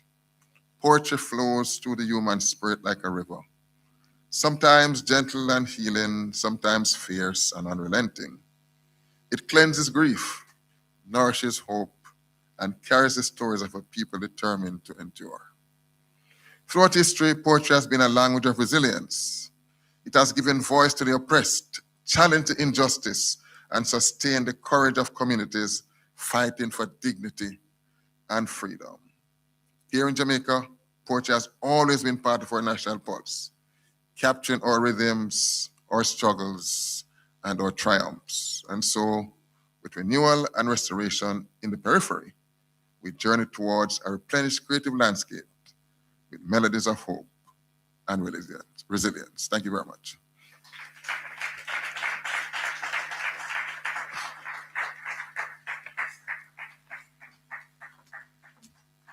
We can do better than that. Let's hear one more time for PS. Bernard, thank you so much for being with us this afternoon, sir, and for those wise words. Now it's time for some more entertainment. You're just a little bit of what Kathy Brown can do. Now we'll get the full taste. I'll tell you something. She is musical director for the National Dance Theatre Company, and you have to go see Easter Sunday and the season to really understand what that's about. She's provided supporting vocals for internationally acclaimed vocalists. She's performed on stages such as Jazz and Blues, Reggae Sumfest. I could go on and on. She's toured the world. She's a renowned Jamaican pianist, composer, instrumentalist, singer. And did I say she's also a medical doctor by profession, by the way? Yeah. Ladies and gentlemen, let's hear it for Dr. Kathy Brown.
Ladies and gentlemen, Dr. Kathy Brown. Before I welcome our next performer on stage, I have to tell you about the National Library of Jamaica. It is the nation's premier repository of Jamaica's documentary heritage, and it's charged with collecting, preserving, and providing access to the country's intellectual and cultural record.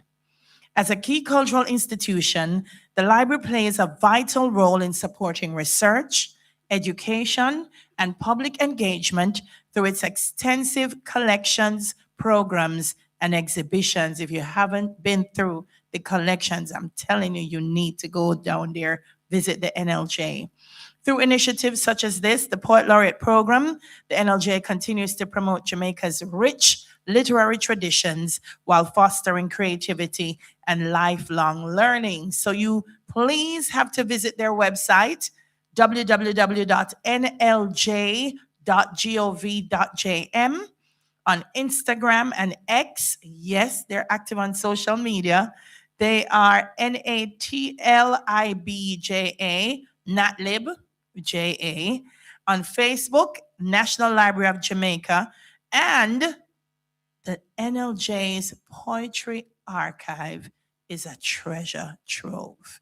So please visit the Poetry Archive and the Poetry Index. It's all on the website, so when you go up, you will see it. It is now my pleasure to introduce, boy, it's hard to introduce him, and don't laugh, but I'm going to try. A renowned Jamaican writer, actor, educator, 3 decades of work as a comedian. I'm just a walk and I make people laugh. He's written for stage, screen, and television. He's also taught English, literature, and theater arts at the secondary and tertiary levels.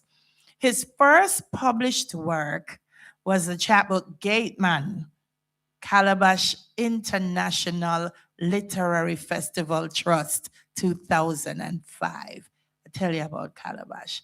He's been a long-running columnist with The Star and has a master's in environmental studies from York University in Toronto because he has a deep interest in the intersection of gender, culture, and the environment. He's a lecturer at the Edna Manley College of the Visual and Performing Arts. I love to call him my friend when it's convenient. Ladies and gentlemen, put your hands together for Owen Blacker Ellis.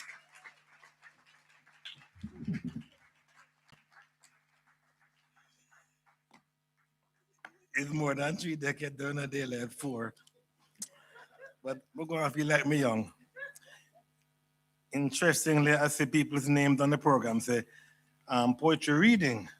I might want a poetry performance. I'm going to perform the reading.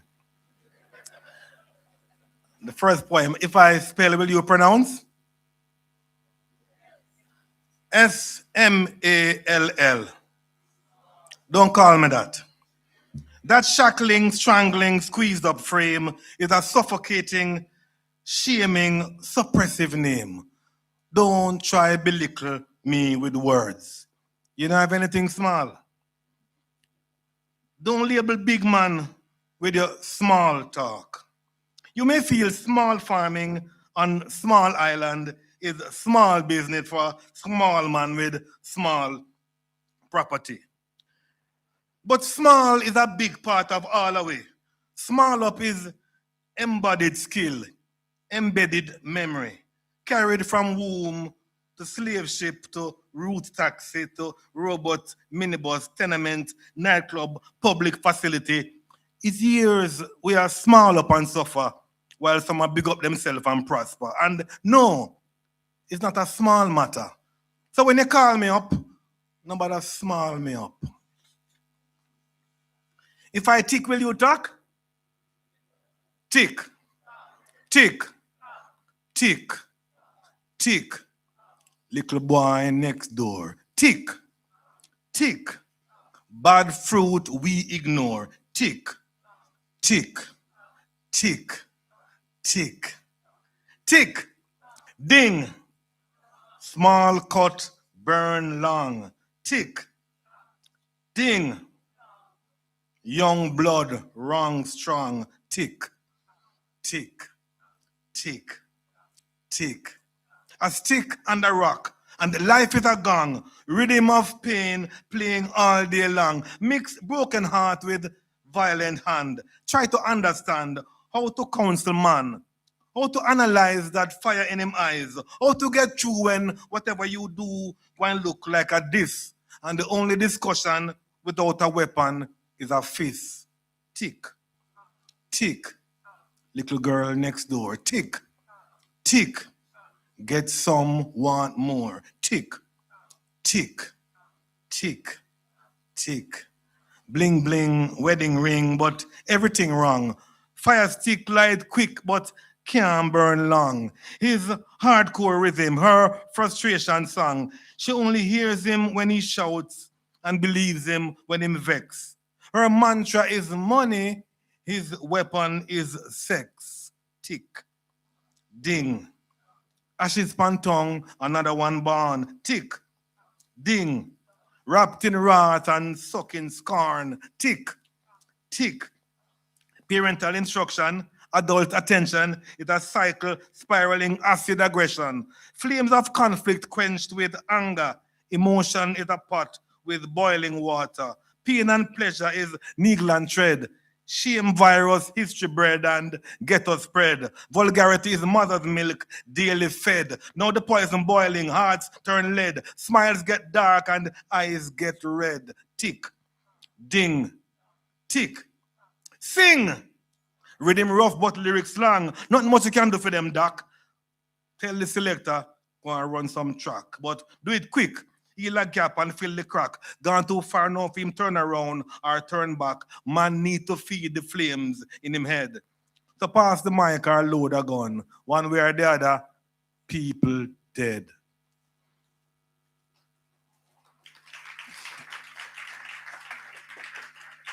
All right, the last one now. Anansi story. I, actor, am contactor, translator, narrator, keeper of the clan, spirit from a can, warm as breath, as real as death, defying definition, traveling long, come make me sing you one old new song. Redeem. Dim, dim, dim. If not me, who go and tell my history? Cry cree, yes you, with the red, white, and blue. Every 10 things you say, less than one true. So who take the booty from the cookie jar? Is that a cruise ship or a man of war? Who the slaver, the messiah, or the superstar? Yo, my youth, you looking at me? You think I could have be that memory, that dream, that cry, that massacre? Loving lies in the eyes of the attacker. So what can you do? Who is coming next? Archiving old truths or rewriting new text? Rest. I, dancer, am enhancer, transmitter, recorder, shaper of stands from Gold Coast to Bight of Benin and Volta, Bight of Biafra, Bantu lands, Congo, Angola, from coastal and Central Africa, sprinkled over steaming diaspora to Caribbean. Still singing strong. Me come too far and live too long to dance your story and bury my song. Redeem. Bim, bim, bim. Me fully free. Who go and pay for the debt of slavery? Cry cree, yes, you. Whether red, white, or blue, when we show you the motion, you'll know what to do. There is story in the song. There is truth in the riddle. If the beginning is too long, it might end in the middle.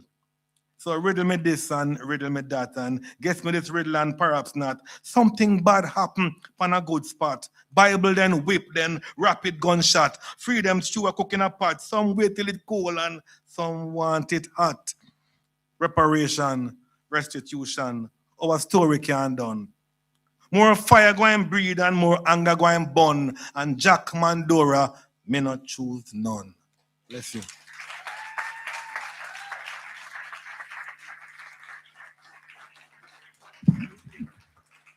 Blacker. The person who wrote on the who put the wording together was very correct, because the poetry readings we sat and listened. But your performance, we were a part of it.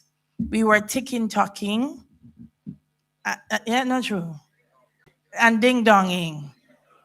And sing songing. Right? Thank you so much, my friend. 40 years. Wow. A round of applause again for Owen Blacker Ellis, one of our national treasures. Thank you so much. Back. And if you saw TikTok last year here at Edna, the play TikTok, amazing work, amazing work. A lot of people put this afternoon, evening together, and it's important that we thank them. And so I invite the Director of Special Programs at the National Library of Jamaica, Miss Francina Francis, to deliver the vote of thanks. Francina?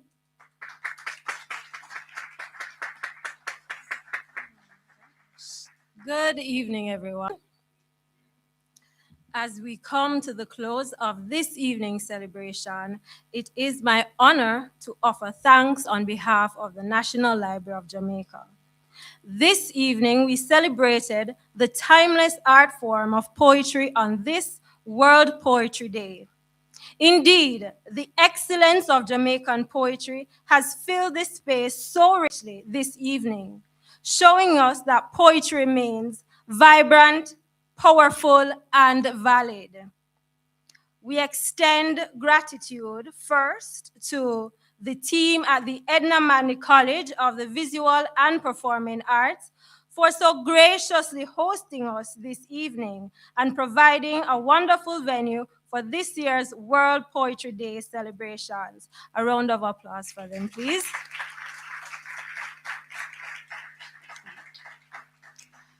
Sincere thanks to our Poet Laureate of Jamaica, Professor Kwame Dawes, whose vision and stewardship continue to inspire and elevate the art of poetry across the nation.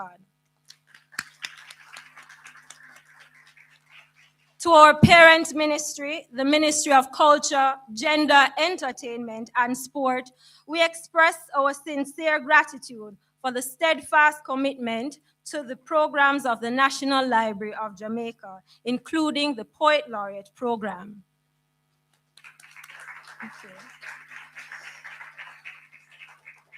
We extend special thanks to the Permanent Secretary, Mr. Dean Roy Bernard, for serving as our keynote speaker this evening and for representing the Honorable Olivia Grange, Minister of Culture, Gender, Entertainment, and Sport. To the Chairman of the Board of the National Library of Jamaica, Ms. Joy Douglas, we thank you for your continued leadership and expertise and for opening the evening with such warmth and grace and setting the tone for a lovely celebration of poetry. We thank you.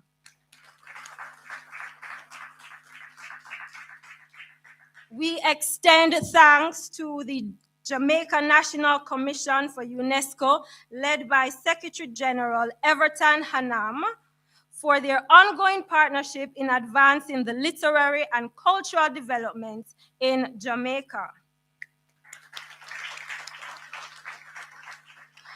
To our distinguished featured poets who took the stage this evening, Ms. Olive Senior, Mr. Alwyn Scott, Ms. Yashika Graham, and Mr. Owen Blacker Ellis, we thank you for the powerful words and for reminding us of the richness and vitality of Jamaican artistic expression in poetry.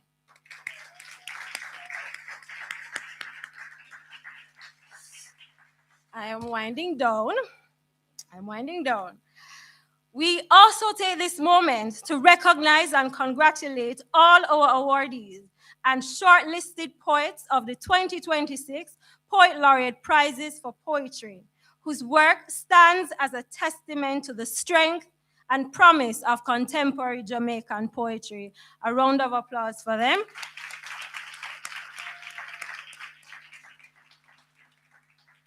We use this opportunity as well to extend special commendations to the judges of the Poet Laureate competition. And as I call the names, I'm going to ask you to stand if you are here. Mr. Owen Blacker Ellis, Dr. Isis Samaj Hall, Miss Millicent Graham, Mr. Jeffrey Phillip, and Miss Tanya Batson Savage. Listen, they did tremendous work to review over 700 poems in such short space of time. Excellent, excellent work. Dr. Kathy Brown, we thank you for filling the evening with such lovely music. Your rendition of By the Rivers of Babylon and Miss Lou's Long Time Girl Me Never See You was moving and beautiful.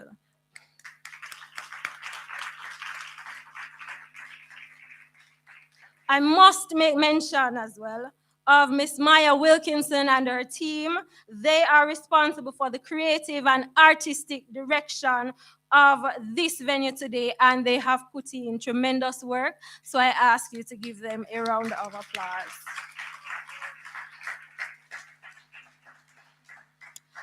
We recognize with appreciation Miss Delia Harris, our Master of Ceremonies, for her role in expertly guiding this evening's ceremony.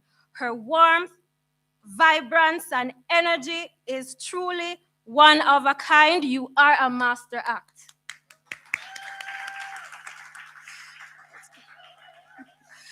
We extend gratitude to all our service providers. We thank you for the level of professionalism and support that you have extended to us in ensuring the success of this evening's program. We thank you, thank you.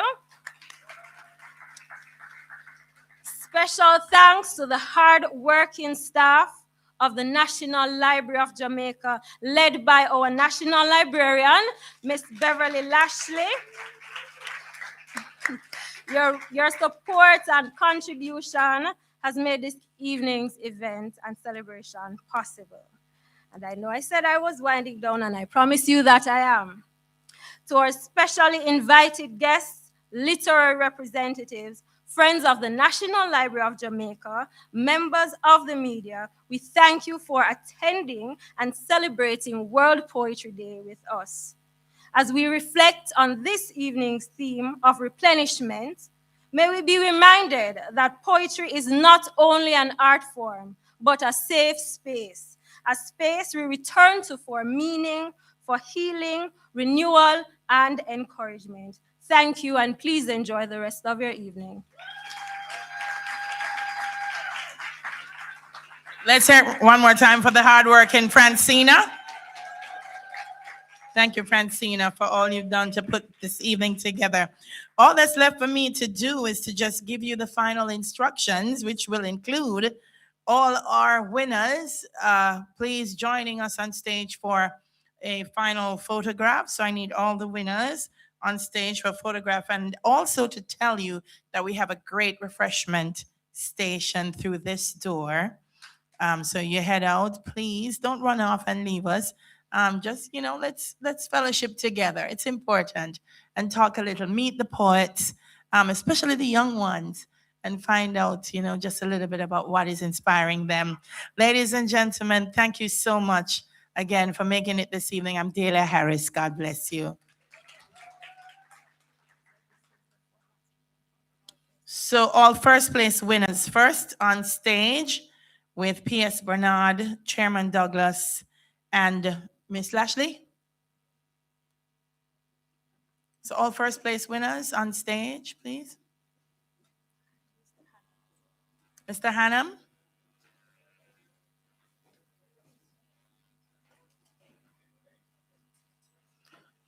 There's going to be a photo with all awardees. So the rest of you, please don't leave. We're just doing it in this order first. So it's all the first place winners first. And then all the awardees, first, second, and third.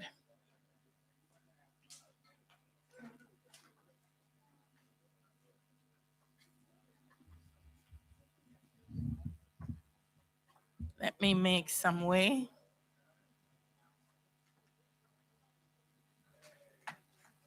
Yes, I can.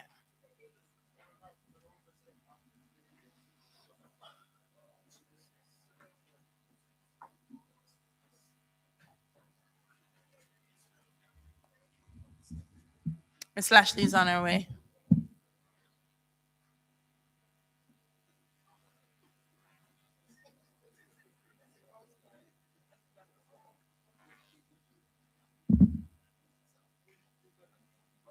How do you want to put them? Francina, how do you want to place everybody? You want to put the winners on either side? Or? Yes? Yes.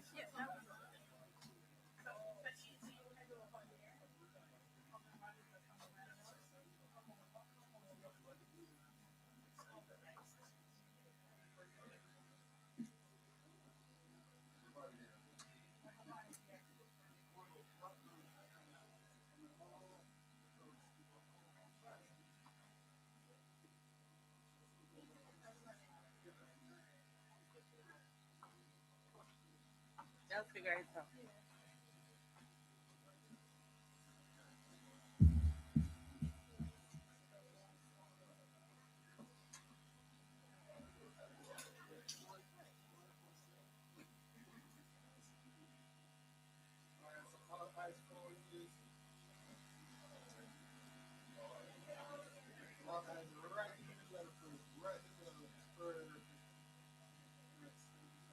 All right, don't move. The second and third place winners, please join them on stage.